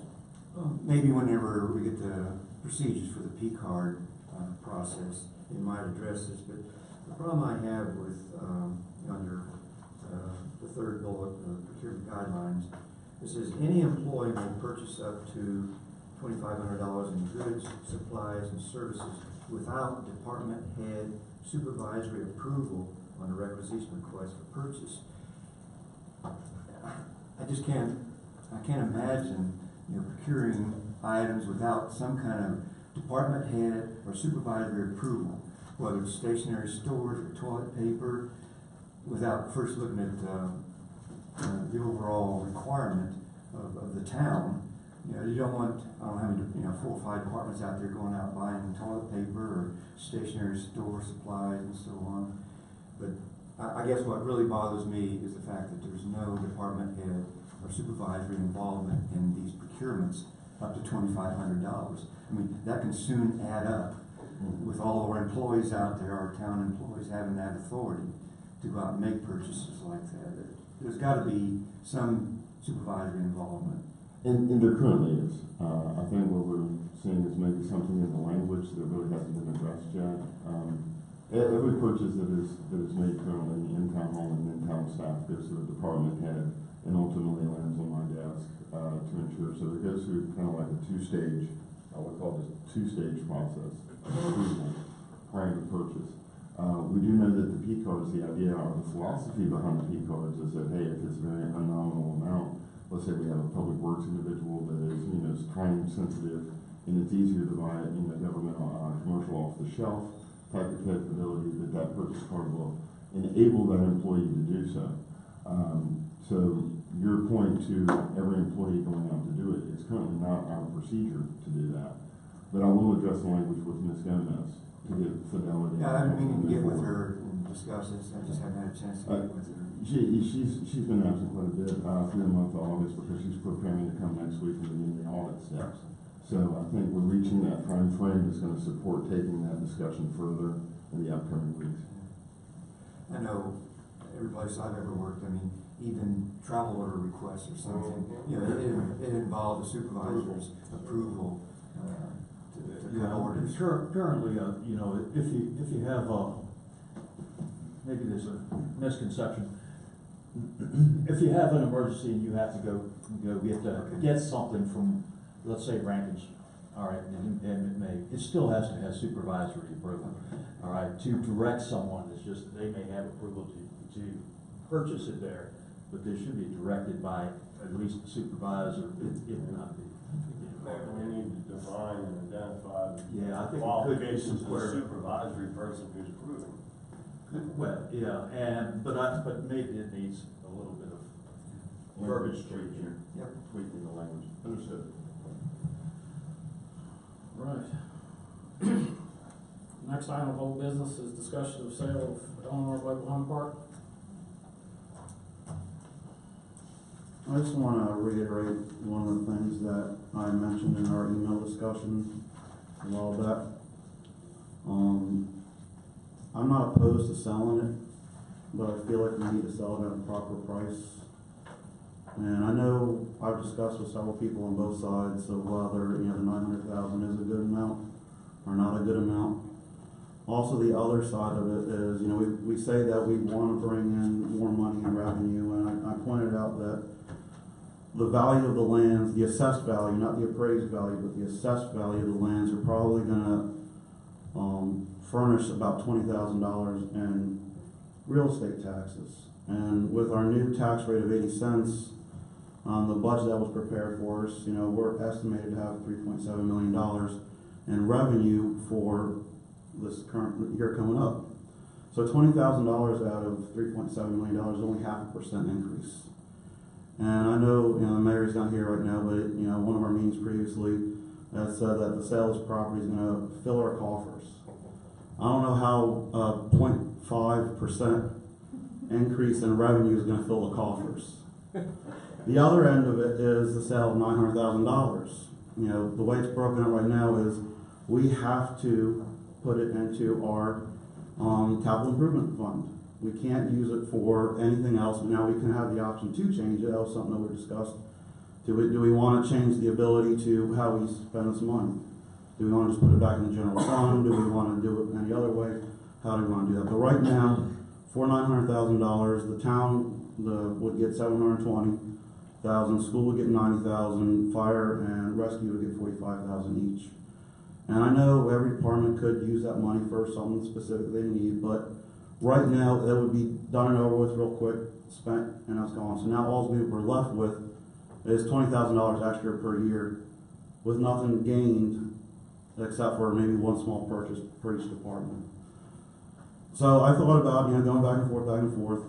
Is it worth it to lose that asset that we can use for other purposes, that we can use towards the collateral for another bond or a loan, for this quick fix of getting one or two small items for each department? And if it was a higher value of what they're offering, I think more that we could go towards it. If it was more closer to the 1.225 that it was before, or the 1.4 that it is now, or Mr. Dollar and Eddie's estimate of $2.4 million that they had last year, and I would think about that. That would make sense. That why would you not want to get $2.4 million? But right now, it's $900,000. It's the same offer that was offered 2 years ago. Obviously, the economics have improved in the country, so why would you not want to offer more money? If everything's improving as everybody says it is. So I honestly don't think that our gains are going to be worth the same as what our losses might be by selling this at this present time. This is what I think.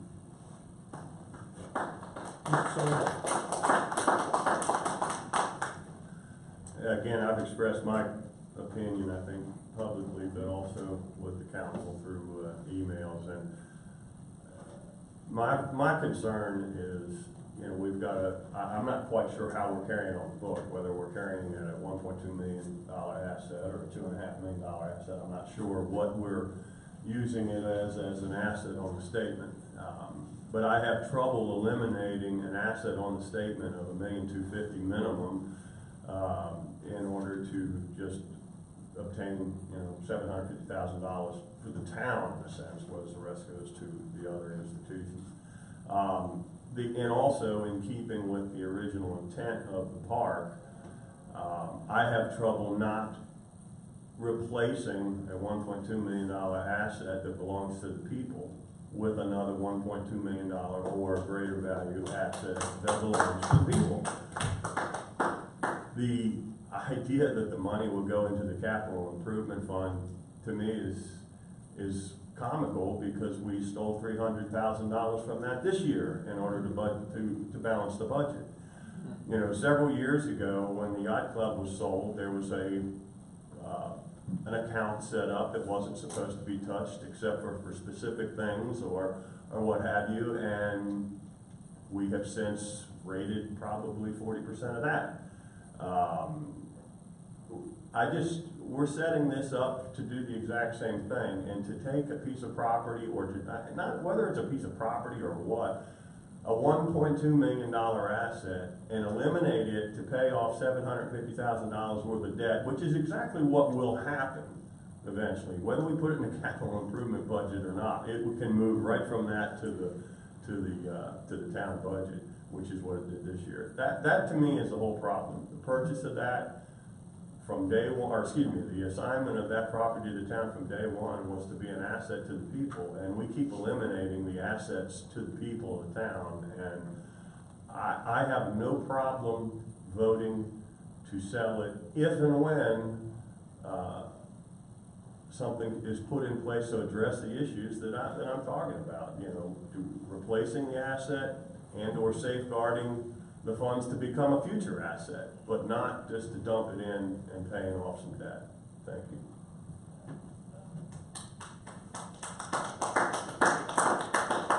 Mr. Dollar. I didn't think we were going to be particularly discussing the pros and cons of the sale of the property, but let me just talk about some of the issues as I see it. First of all, with regard to the value. We came up with a $2.4 million number a year or so ago, and that was based on subdividing that property and selling individual lots. Something that would be, costly to do, and we kind of veered away from that, as with so many other things. It dies a slow death of neglect, or just because it's hard, we find a reason not to do it, it seems. But getting back to the $900,000 value, which I think is more the point. That property has been for sale for now what, 4, 5, 6 years, and it's been listed for $1.2 million. If you ask me, and I think most of you would have to agree if you were open-minded, the marketplace has talked to us. It's not worth $1.9 million. If you had your house for sale for 6 years at choosing amount and it didn't sell, guess what? It's not worth it. So the marketplace is telling us that that property right now is worth $900,000. So before we move on beyond that point, let's just recognize that we've been told, regardless of assessed values, it's been for sale for all these years, and the best price we've got is $900,000. So it's been a contentious issue within the town. We've got a very vocal group who doesn't want to sell it. We've got what I believe is a silent majority who says, yeah, sell it. And I think the fair way to address this at this point is let's open it up and hear from the public. Let's have public comment. Let's give the public the opportunity we talked about at the last work session to come in and give us their opinion. Don't deny them the opportunity to tell us what they think. I mean, the entire public. Let's publicize it. I know what the green shirts think. Let's see what the other folks think. Right here. Wait and have public opinion. They'll be here. Have public opinion. They'll be here. Don't doubt it. They'll be here. So, my point is simply this. We can we can debate the pros and cons of selling it here, or we can recognize that we have a valid offer. It's been a contentious issue for some time, and I think it's about time we bring this to the public and let the public tell us what they think. So, with that said, I would hope we proceed with having a public comment on this issue at our next meeting. Thank you. Mr. Rogers? I think we definitely need an up or down vote on what we're going to do with the property, either sell it or not. Then we can debate and deliberate afterwards what we'll do with the money. Current ordinance now requires that the 80% goes into the capital improvement fund and the 10.55 goes accordingly. I don't know that we can actually tie the future governing body's ability what to do with that money, depending on what the circumstances may happen.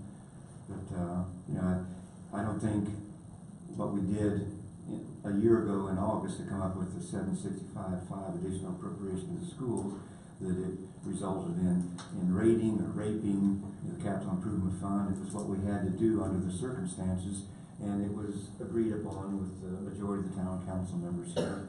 And I think we need to continue to let the governing body decide what we do with town funds, depending on the circumstances. So I'd like to see an up or down vote on whether or not to sell, and then we'll decide what to do with the money later on. Follow the existing ordinances right now in Virginia State Code.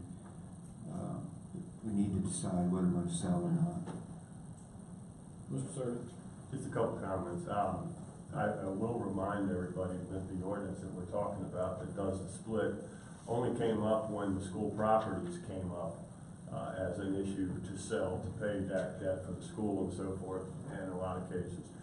The other thing is that we do have a history of being able to earmark a fund. I'm not specifically, I don't have a copy of the agreement on the yacht center, but I mean that was one that was set up in a manner that I'm kind of referring to. But we're talking about okay, if what Bill was saying, that okay, it's been on the market, we've had a couple offers at $900,000. Well, the bank build's been on the market. We've had a couple offers for $250, and then we want $400 for that. I don't know what the police station was on the market for, but we ended up selling that at a price that we committed to tearing another building down and building a parking lot for. So, we have no consistency in how we're doing any of this. And, again, my issue is not whether we sell Eleanor Park or not. My issue is, at what point is it to the best advantage of the town? As an asset for borrowing ratio, or as a piece of capital improvement money? And it's not, you know, it's not a huge amount, but it's still an amount, you know. And that piece of property has a little bit of a different background and history as to how it was created and set aside. And I think that we just, you know, we shouldn't throw that out the window. I think it should somewhat continue along those lines. Mr. Rogers? Yes, I just wanted to, if I may, for the council's pleasure and all, but probably more importantly for public consumption, a couple of items. I know there's been a lot of dollar figures centered around in terms of the assessment, and throughout selling properties for the town, I've had to really get an education in what those assessments mean. And when somebody comes in and gives an assessment, they do it for best value.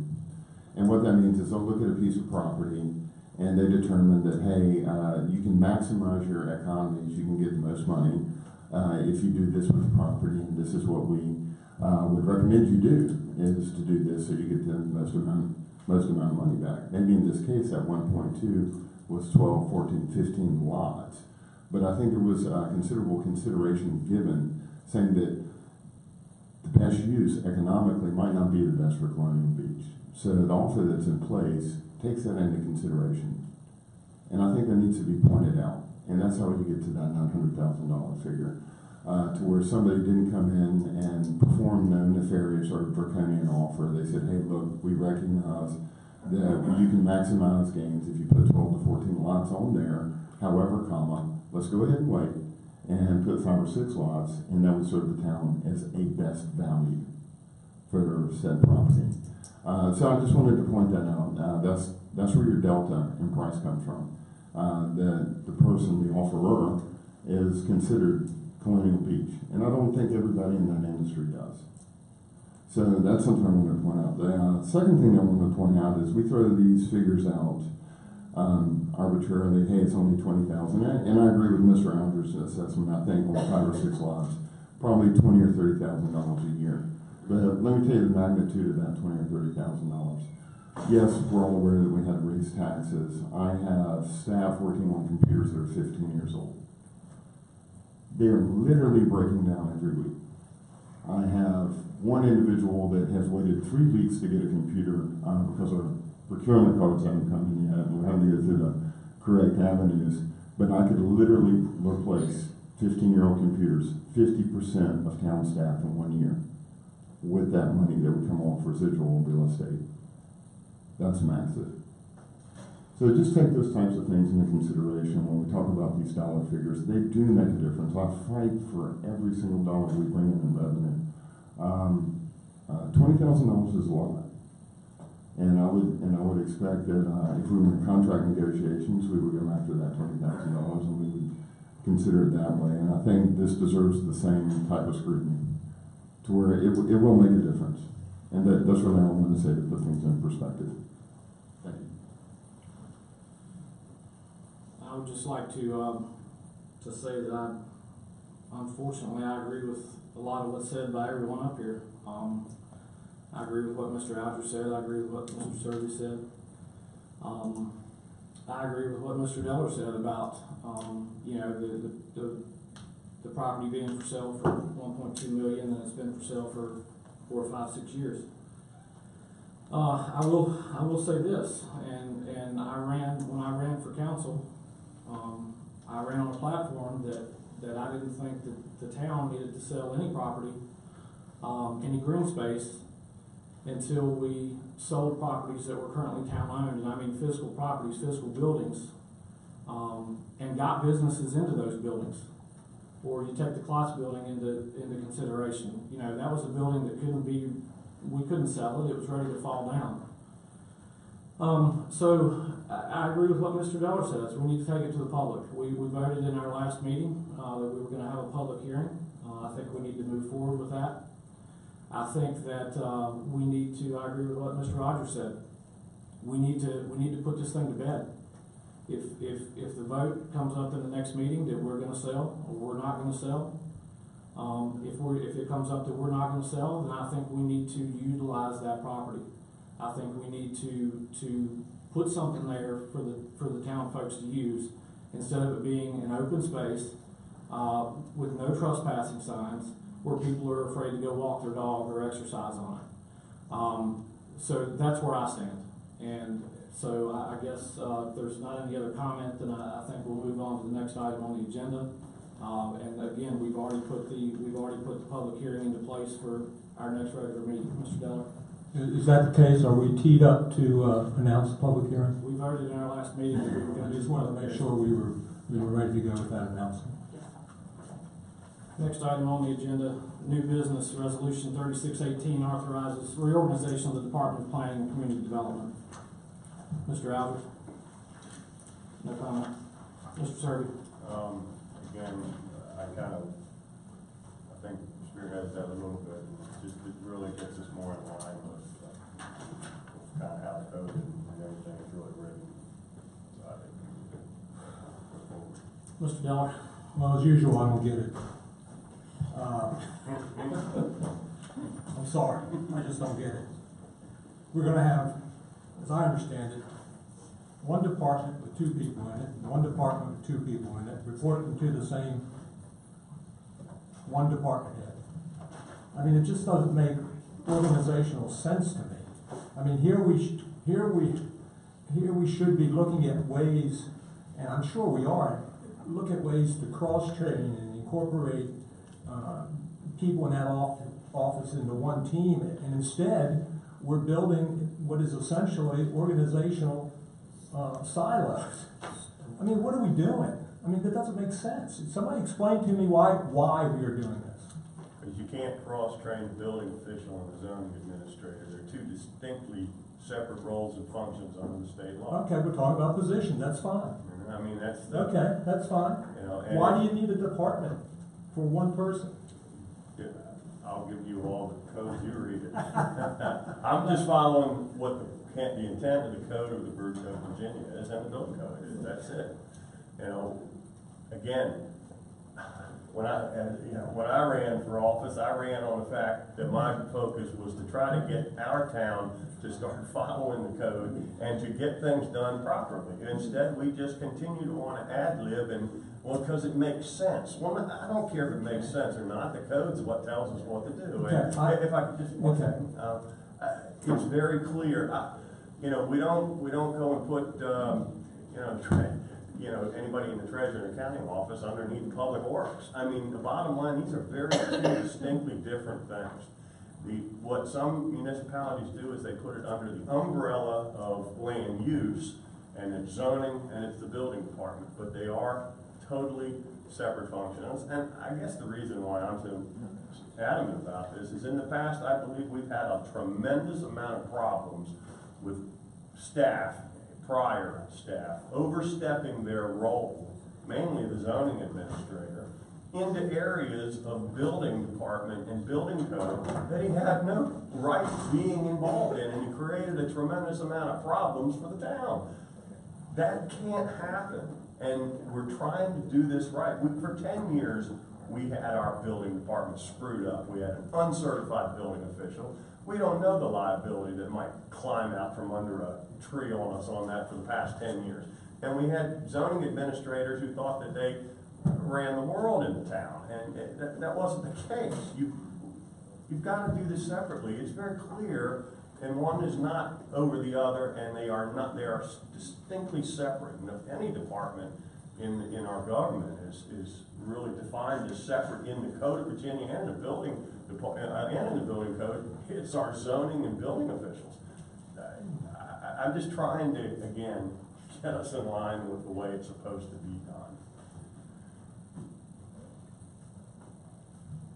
Mr. Dillon, philosophically, I understand and I agree with you. Sadly enough, to Mr. Serby's point, he's right. They're very 2 separate and distinct things that we as a government, and the sad thing about government is it's not always the most efficient. And where we can make it efficient, we certainly will try to get synergies of effort, cross-training. I'm a big proponent of that. this just happens to be not one of those situations. So we can't do it. And the one thing, as I said before, I think what really kind of got us off track is we had a zoning administrator who was the building official. He was certified on both. He was also the building inspector. You know, we were, as a small town, we were fortunate where we had this one individual who was able to do all that. And what tended to happen, I believe, is that just that kind of carried on, and we didn't reestablish that the separation. He did that himself when he would, you know, put his building official hat on, and then move over to this chair and put on his zoning official's hat. But it was a circumstance that we were fortunate to have at that time that we're too big to do now, I think. Mr. Geller, may I give you my opinion? Sure. The Department of Community Development, having 4 people in it, and with me being overseeing both building and planning and zoning, you do see that in many localities in Virginia, and it continues to happen on that more are combining. That being said, the town is in a unique position. It's a very small government, and you have a department head and the building official who are actually also the inspectors, and I am actually doing the work of the planner and the zoning administrator, as well as overseeing the department. While I was writing this resolution this week, the building official was in training, and I was pulled for the entire day back into building issues. The entire day I had to deal with, and before he arrived, before you agreed to have a full-time building official, I can tell you that my time was consumed with that part of the operation. What this would do, aside from the code issues, what this would do is provide me to have more time to work with the planning commission and work on planning issues as well as be the zoning administrator. So that's just my perspective, and it's what I'm hoping will happen. Could you just explain how it affords you more time? Again, when we have citizens come in, or when we get complaints, then sometimes there needs to be immediate response. And for example, there was an issue with someone doing work without a permit this week, and I believe it was an innocent enough case, but it needed to be resolved. And so somebody had to direct staff to go out and start working on that to stop the work from occurring. And then I had to work with that citizen and that builder and everyone to get them on the right track and get a permit submitted and reviewed. Okay, if I understand correctly, you had mentioned earlier that many municipalities were combining. That seems to fly in the face of Mr. Serby's assertion that our state code requires it. I mean, what is it? You can't have it both ways. I mean, well, read it. Well, where is it? I mean, if we're going to bring something like this forward, should it be here so we can read it and understand it? Well, I don't disagree. I don't write these things. Bring them in The point is, you know, I don't understand how you can, just by saying, okay, we've got a department under a department, that it's going to free up any of your time or anybody else's time. It smacks of me of building a bureaucracy, of building a structure in which we can cram more people in, and eventually the more people will do less work. And that scares the hell out of me in a small town like this. Can I clarify maybe what you talked about as far as combining? What a lot of municipalities are doing is they have the building official, and they have a zoning administrator or a planner, and then they have a person above those two that runs that whole department. I don't disagree with that. The problem is, and I talked about that in our last meeting, is that we don't have the person up here, and that has to be Quinn if we don't have it. You still have to have the zoning administrator who's doing the zoning administration and planning and this and that, and you still have to have the building official. Most of these towns that have a combined department have a third person above that works to both of those. King George does, Westmoreland County does, you know, we just don't have that third person is the only thing. The other two roles are still very individual, because they are two separate jobs. And that's how you address that in the job descriptions. You don't have to establish a new department. We're not, I'm not really saying we're establishing a new department. Well, that's what this is saying. No, I'm just saying that the zoning administrator responds to the town manager, and so does the building official. Are we establishing a new department or not? Nothing's really gonna be any different in the process, is it? Only who's the supervisor of the building official? Yeah, and It kind of takes the onus off of Allison to where Tony would directly report to me, so when somebody has, and I see value in that. I see value in I that. do too, and because there's a lot of things that we need to be doing under the building official's role that we haven't been doing. And we need to expand that, you know, similar to this, presentation that we had about, you know, setting out the rules of, you know, no fishing off the rocks and no glass on the beach and stuff. Well, we've got to get out there and start letting the builders and the town people know the requirements of the building department and so forth as well, because we're screwing up everywhere on that. Licenses and permits and everything else is just a continuous problem because of lack of getting out there. And I do feel like we are setting the stage for the growth that we do anticipate. I firmly believe we're going to grow with this. I think we're setting the stage up to alleviate Allison having to be another link for the citizens to go through before they get to me. If Tony directly comes to me, then Allison doesn't have to deal with a lot of that, and I do believe that she will free up some time as we grow. So I do see value. It is putting a little bit more onus on me. I always know that if I need that third expertise, that third SME to come in, that Allison is in the building and can assist. But it provides Tony the ability to go straight to me and say, hey, look, this is what we have, and it actually expedites services for the citizen. And if I could add, the deputy town manager is someone who we could put as the person to go to as well, instead of the town manager. Can As I the just read what this supervisor. says, so we all on the same page?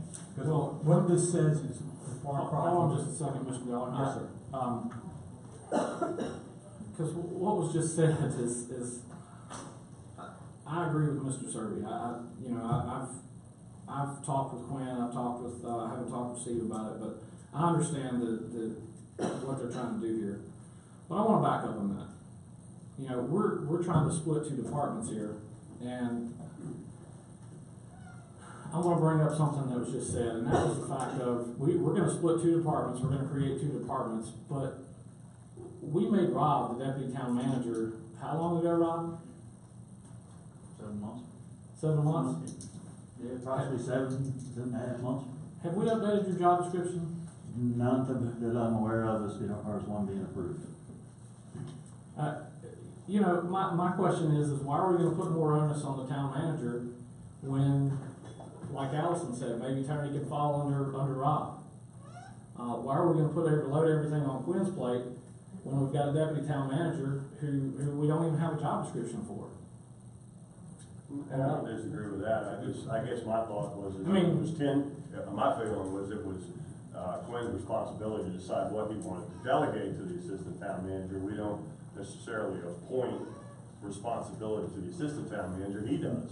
No, absolutely. So, but I think that option's there, yeah. But we created a position, I agree. and we've done no job description for Well, it. we didn't. The town manager did. The acting town manager did. Well, yeah. You know, we voted on it. We voted on it. You know what I mean. So I think maybe, you know, and I'm not trying to shut you down, Mr. Deller, but I'm saying that let's work on something we've done 7 months ago, and then go back and revisit this. I mean, it just makes more sense to me. I don't know if you agree or disagree, but that's my 2 cents worth. I agree, and I will also, I want to read this thing because this is what the resolution says, and it's counter to what I think I just heard you say, Quinn. It states here that the town manager will perform the direct supervision of the director of planning / zoning administrator, one individual, the director, not the directorate. And the director of planning and zoning administrator will perform the direct supervision of the planning and zoning assistant. So I mean, I just have a hard time understanding, first of all, the need, and if it's required in code, I'd ask our attorney to verify that is indeed, that two separate departments are required by Virginia code, as Mr. Serby has stated. If that's the case, would you please verify that for us at some point? And I think this needs further consideration by the council for the reasons addressed by the vice mayor.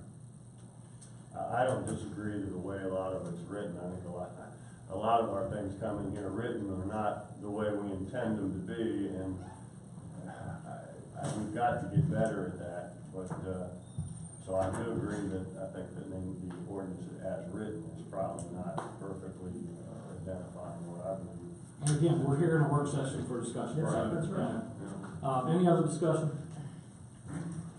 All right, we'll move on to Resolution 37-18, which recommends the appointment of Maureen McCabe to the Board of Zoning Appeals. It's under tab E in your materials.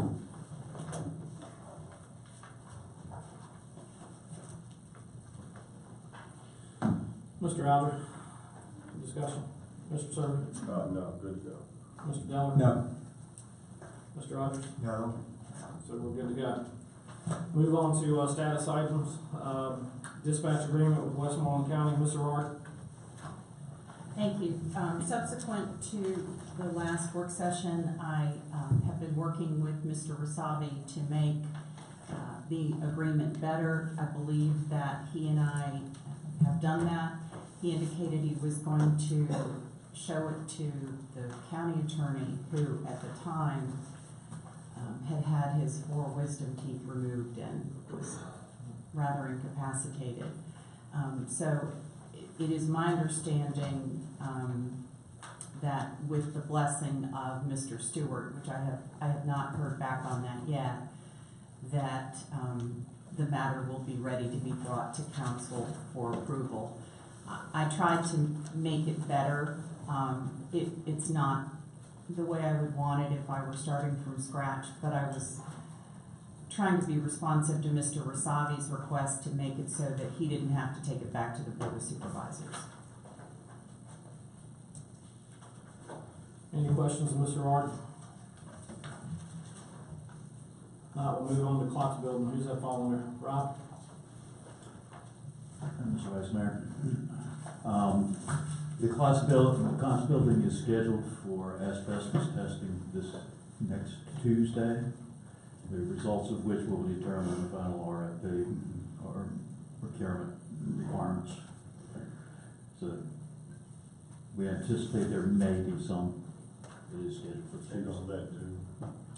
Yeah. I don't think so. You aware of any of the building in the age? You bet. Thanks a lot with that. I know upstairs there's no issue, but it may be down because they redid the zoning area, not zoning, chamber. I mean, it's not so much an abatement issue as it is an employee protective issue. We do have a hurricane coming up. Yeah, and that's looking like Wednesday, Thursday area. Thursday that we're going to start closing in. We are watching that at this point and preparing anything. I don't want to. Generator-wise. I don't want to get off topic, but since you guys have brought that up, Mr. Robertson, can you just let our viewers and the audience we have left know what we're looking at? Yes, just for everybody's consumption, it's anticipated that a hurricane, and now the name is going to escape me, Florence. Thank you. Florence is due to be on the East Coast late next next week. They don't have a cardinal direction yet, but we're certainly statistically due for our share of unfortunate weather. I've already gotten with the Public Works, and I plan to meet with the police chief so we can begin setting up planning for our emergency operations center and just try to get ahead of the blast. And I will be ready with the appropriate emergency declaration. I would add for everyone who was here back in '03 that they're saying this is going to track like Isabel. Mm-hmm. We're due. Which the storm surge was horrendous. Yep. We should just stake down our palm trees. We don't want to lose those. They're gonna die for snow anyway. Service. You can tie to a couple of them. I'll save money on the clocks building. It's a break even. Well, maybe a class building will blow down. All right, let's keep going. Mr. Robertson, I take it you're doing the Tory Smith project? Yes, just a quick update. We received our first bill for the site survey. I was able to send that off to the Colonial Beach Foundation last week for funding and acquisition. I haven't received it back yet, but there should be no issue. I think the highlight to the Tory Smith project is everybody's wanting to know when it's going to break ground. Given the Colonial Beach Foundation the ability to go in and take whatever fencing they would like to have and the baseball backstops at their leisure. We're waiting this week. We anticipate getting the site survey results back, but probably more to the point, depending on what the site survey recommends and guides us to do, will then determine what type of acquisition process that we have to undergo. So we're really waiting on the results, which will then drive how we're going to move dirt around once we get to that point. I anticipate that we're going to have to put something out for bid, just due to the size and magnitude and the requirements that are set in there. That will be our second thing. And if we're fortunate enough to move that ground around, then we can probably get to the actual building of said courts and basketball courts, tennis courts, if we can beat winter. If not, then we will be perfectly positioned to start as soon as it falls out for concrete operations. But let's talk about the fun stuff. And the fun stuff is what the Colonial Beach Foundation, specifically Coach Slope and his internal funding efforts have been able to do through the citizenry.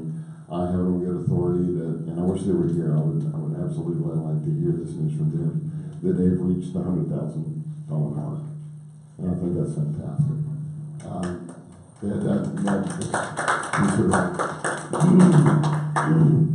Especially since we didn't originally anticipate that the engineering costs were going to be what they are.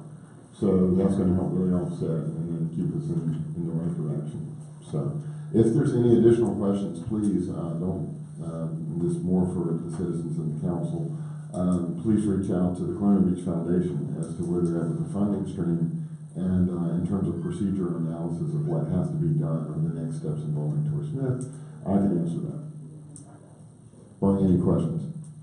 Mr. Dillon? How'd you know? I could just see it in your eyes. I can't wait.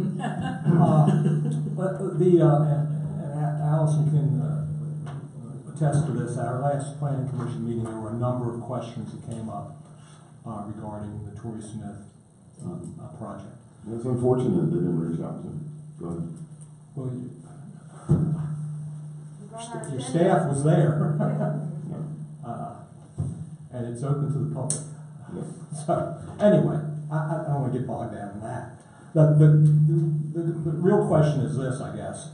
We know we're having a site plan done now, and I guess it's bringing into focus all that needs to happen from here on out. And so it brought also into question not only the different phases of the project we're going to find ourselves going into, but also the funding of those phases. And so, you know, one of the questions that came up, do we have a spend plan to accommodate those different project segments? And the reason that's important is because Tory Smith and his funding, you know, he might say, hey, I don't want to compete this is my money, I want this guy to do it. And if you're okay with that and we're okay with that, we shouldn't have to follow, I don't think, and correct me if I'm wrong, competition or procurement regulations. These are non-appropriated funds. These are donated funds by an individual. And are there special considerations that we can give for that? If the private foundation expends the funds, then there are no procurement requirements. If they give the money to us, Yeah. then we have to See, follow. that's at the root of the question. I can answer that. Pardon? The foundation cannot perform as a general contractor, which is why it's going through the town. Because we are performing as a general contractor, we have to go through government procedure. Right. Okay, well, what about the tourist? He will give his money to the foundation, which will then, the foundation will give us. So, for example, let's say we have the site survey, and we've moved the dirt around to meet the requirements that the site survey has told us that we had to meet. And Torrey Smith says, okay, it's time to build the course. He funnels his money over through the foundation, and then the foundation would say, yes, we've received that money. Then we can go out and go after the people who would build the course once the engineering work has been completed.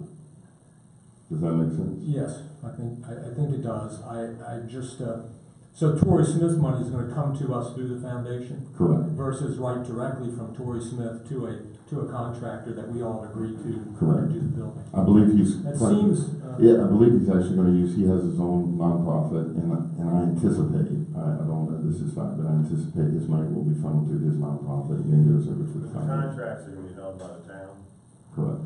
and we're stuck with procurement. Correct. Oh, yeah. Because the Colonial Beach Foundation is unable to give money directly to the contractors. All right. Has there been an update in our cost estimate for the project? No, honestly, it's all very good questions. Once we get that site survey result back, we'll really drive that train. Right. And we should anticipate that back, Ms. Fincham, this week, or assume next week. He's going. Jeff Howell. Are there any permitting and zoning considerations that we need to drive to ground? That's really, in terms of granularity of your question, I think Ms. Fitcham can answer that. But again, it's going to go back to the results of the site survey itself. That's really going to steer. A great question, just really almost a little too quick. Everything's timing, I guess. Yeah, it is. It is truly timing. And to complicate matters worse, and this is good for the public to know, we have to go through these steps. And then when it comes to this type of build, it's concrete, right? So after November, I'm sure Mr. Surrey can give me a very good date as when you can and when the pouring stops. I And mean, in the middle, down here, it doesn't matter. It doesn't, It so- depends on what the day brings, but you don't shut down in the winter down here. that's fantastic. So that's better news than I hear. So Well, once the site survey is done, I think we're all very interested in seeing what the project plan is and what the costs are now. I think that it'll probably be revised up at least a little bit. I think we'll all be interested in seeing that. We also need to track, of course, the zoning and permitting process. And there was also some discussion at our planning commission meeting regarding, and I know this is getting down the weeds, but it's important because it all ultimately gets down to weeds. Where are we going to have the parking? How much parking are we going to have? How much is necessary? Is it going to be gravel? Is it going to be hardtop? What kind of different drainage are we going to have around the area? All that stuff we need to consider and understand. And I know it all has to kind of come together at one time, but I just want to be reassured that it will. no, it is. And Ms. Fitcham's been working with Mr. Howitt, and that's kind of what that engineering site survey does. It tells you what you can and can't do and how you got to do it. Once we get that, I fully anticipate the process going as such that it's going to be a certain dollar amount, because we do have to be the ones that cut the checks to whoever does the work, that is going to drive us going after an earth moving or a site improvement company. That will be a bidding process through the government procurement process. Then once you have basically the land prepared for the actual build itself, then you would go through the third phase. So the way I look at it in my mind is three-phase operation. The planning, the drawing, the engineering, the requirements, then moving of the dirt for the actual site prep itself, so the actual movement of the dirt, and then the actual implementation of said courts. That's the way I see it playing out. So if you think about it, we went through a bidding process to get the engineer. Now we're gonna go through a second iteration of the bidding process to get the people to move the dirt around and to prepare the stormwater drainage and all that stuff. And then we will then go through another bidding process to actually have the basketball and tennis courts constructed. Okay, great, thank you. As far as, I assume that we're gonna try to administrate this through Public Works. I think it's important that we assign a person and duties. It's not just a go out and see if they're there kind of role. We wanna make sure it's done right. Right. And so I think that it's important that we determine who's gonna be watching over this and what their responsibilities are for that, so that we don't end up, you know, kind of like the bathhouse. It just kind of evolved. Bathhouse turned out all right, though, Steve. Well, you and I will debate the cost, and I will support the cost We by the town. talked about it before. It shouldn't, but anyhow. Just similar to what the school was able to recognize by having a proper management of the project. I just want to make sure that we do the same thing and that we don't mess this up. Yeah, and we'll end up having discussions, I imagine, during the process too, as far as we're looking through the proposals and design, things like that, because they will be coming shortly after. And it's I would important that, presume. I know a lot of times we can circumvent certain things supposedly as a township, but you know, quality control testing, soil testing, concrete testing, this and that, I think it's important that we put in place here. You know, we don't measure our asphalt depth when we do patching in town and stuff. You know, I think in this case here, we have to put the quality controls in place. Mr. Rogers. I see here we referred to this as the Torrey Smith project. I was approached the other day by a citizen as to whether we reached an agreement or as what the site is going to be called itself. I don't think anything, that's a fantastic question. I don't think anything formally has been decided. I've heard the Torrey Smith Recreational Center. I've heard that. I've heard a lot of, but I don't think anything formal. Well, and that was my response. I hadn't heard anything that officially has been named as or in honor of or whatever, but just to let you know that the question is out there. We'll keep referring to it as the Torrey Smith project, and I'm sure it's going to have some other official name once it gets constructed. Understood. Thank you for pointing that out. Mr. Alger, do you have anything?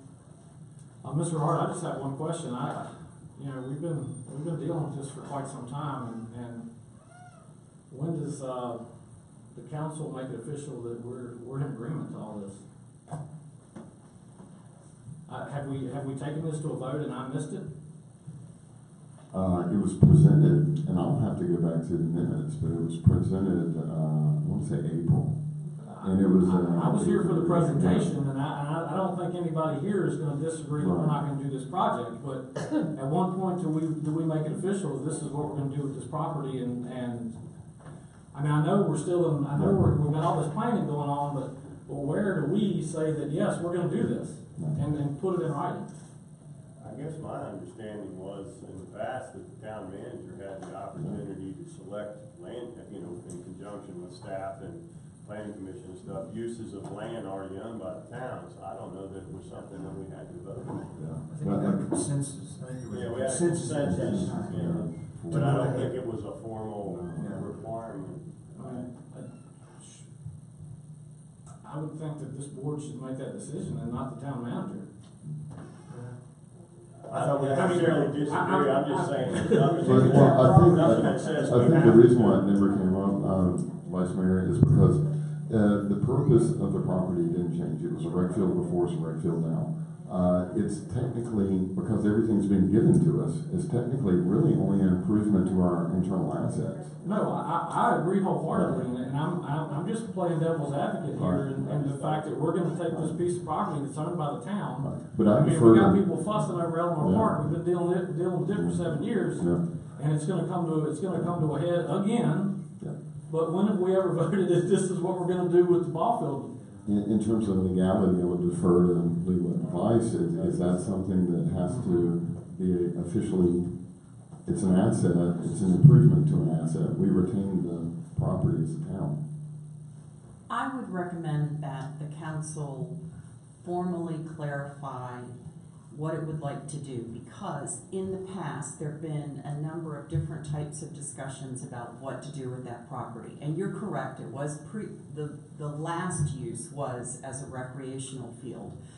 But in between that and now, there have been discussions about what the town council wants to do with the property.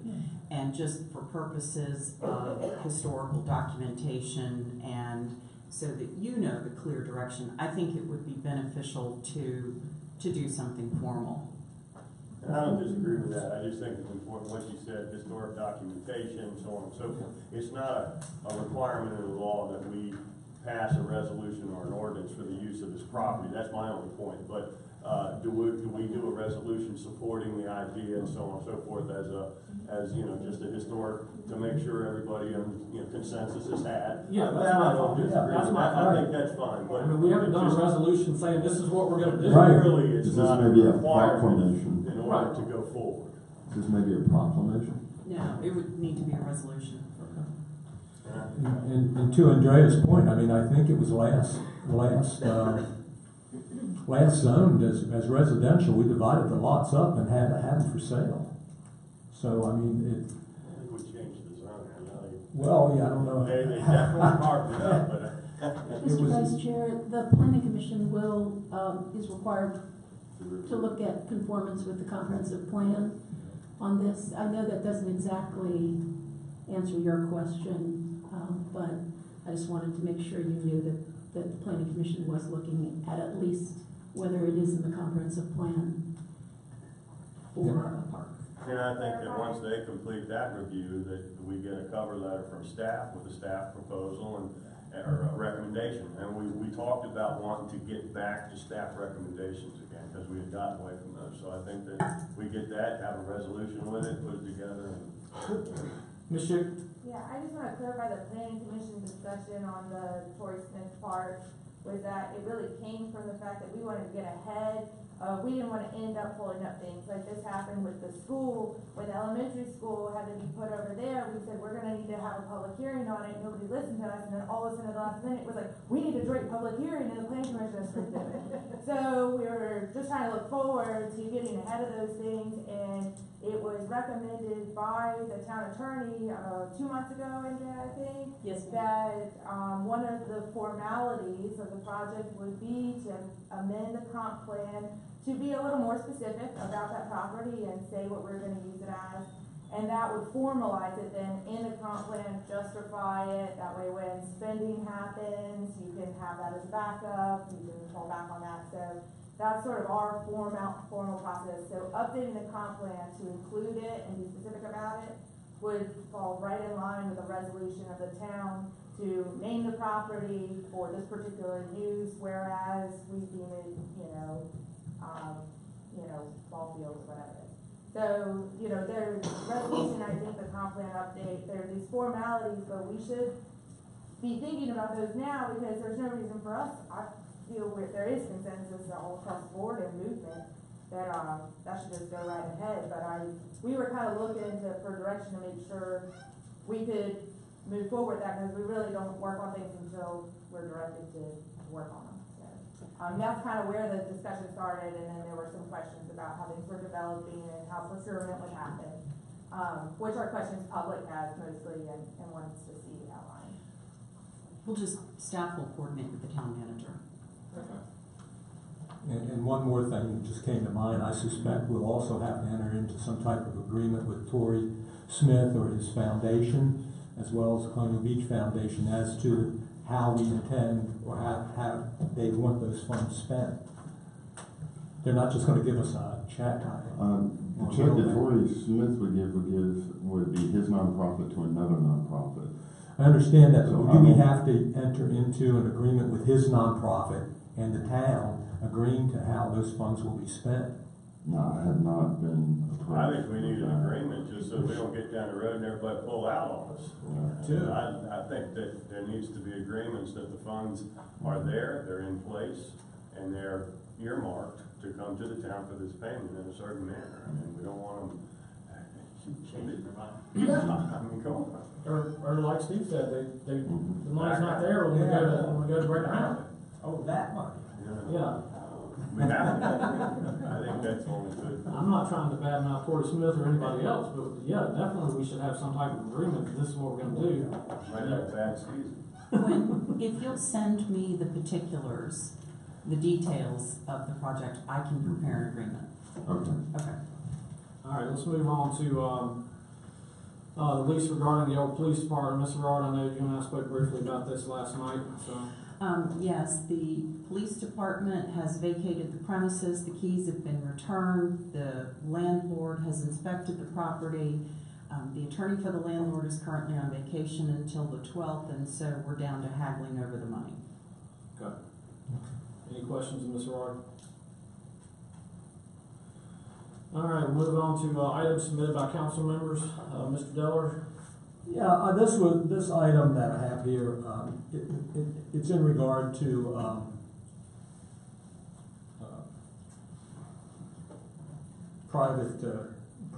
utilizing private companies to assist in our water and sewer efforts. This came up as a result of several months ago.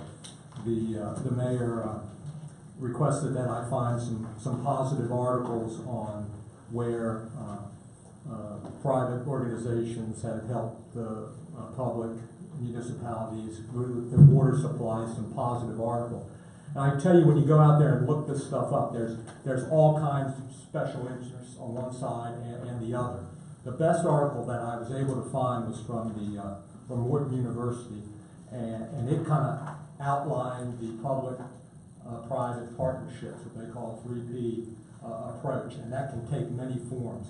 And if it pleases my fellow council members, I would just as soon wait at this point until the mayor returns, because he had specifically asked me for this information, and I can discuss it in more detail when he's present, if that's okay. That sounds good to me. Kathy, can we move that to the next work session? All the more reason with this situation, the email on Dwight Avenue coming through and so forth, is all the more reason to determine how we may decide to go forward, because that is going to have a lot to do with how there's potential for water and sewer development in the numbered streets if and when we cut Dwight Avenue through. You know, it's a short read. 14, 15. Yeah, absolutely. Well, I mean, again, we got 500 unbuildable lots in this town because we're not having water and sewer, and the people who own them can't afford to put it in. If we can get somebody to put it in based on, revenue business for them, man, great tax money for us. All right, we don't have any reason for a closed meeting. Is there a motion to adjourn? Is there a second? Second. Everybody's in favor? Aye. Meeting's adjourned.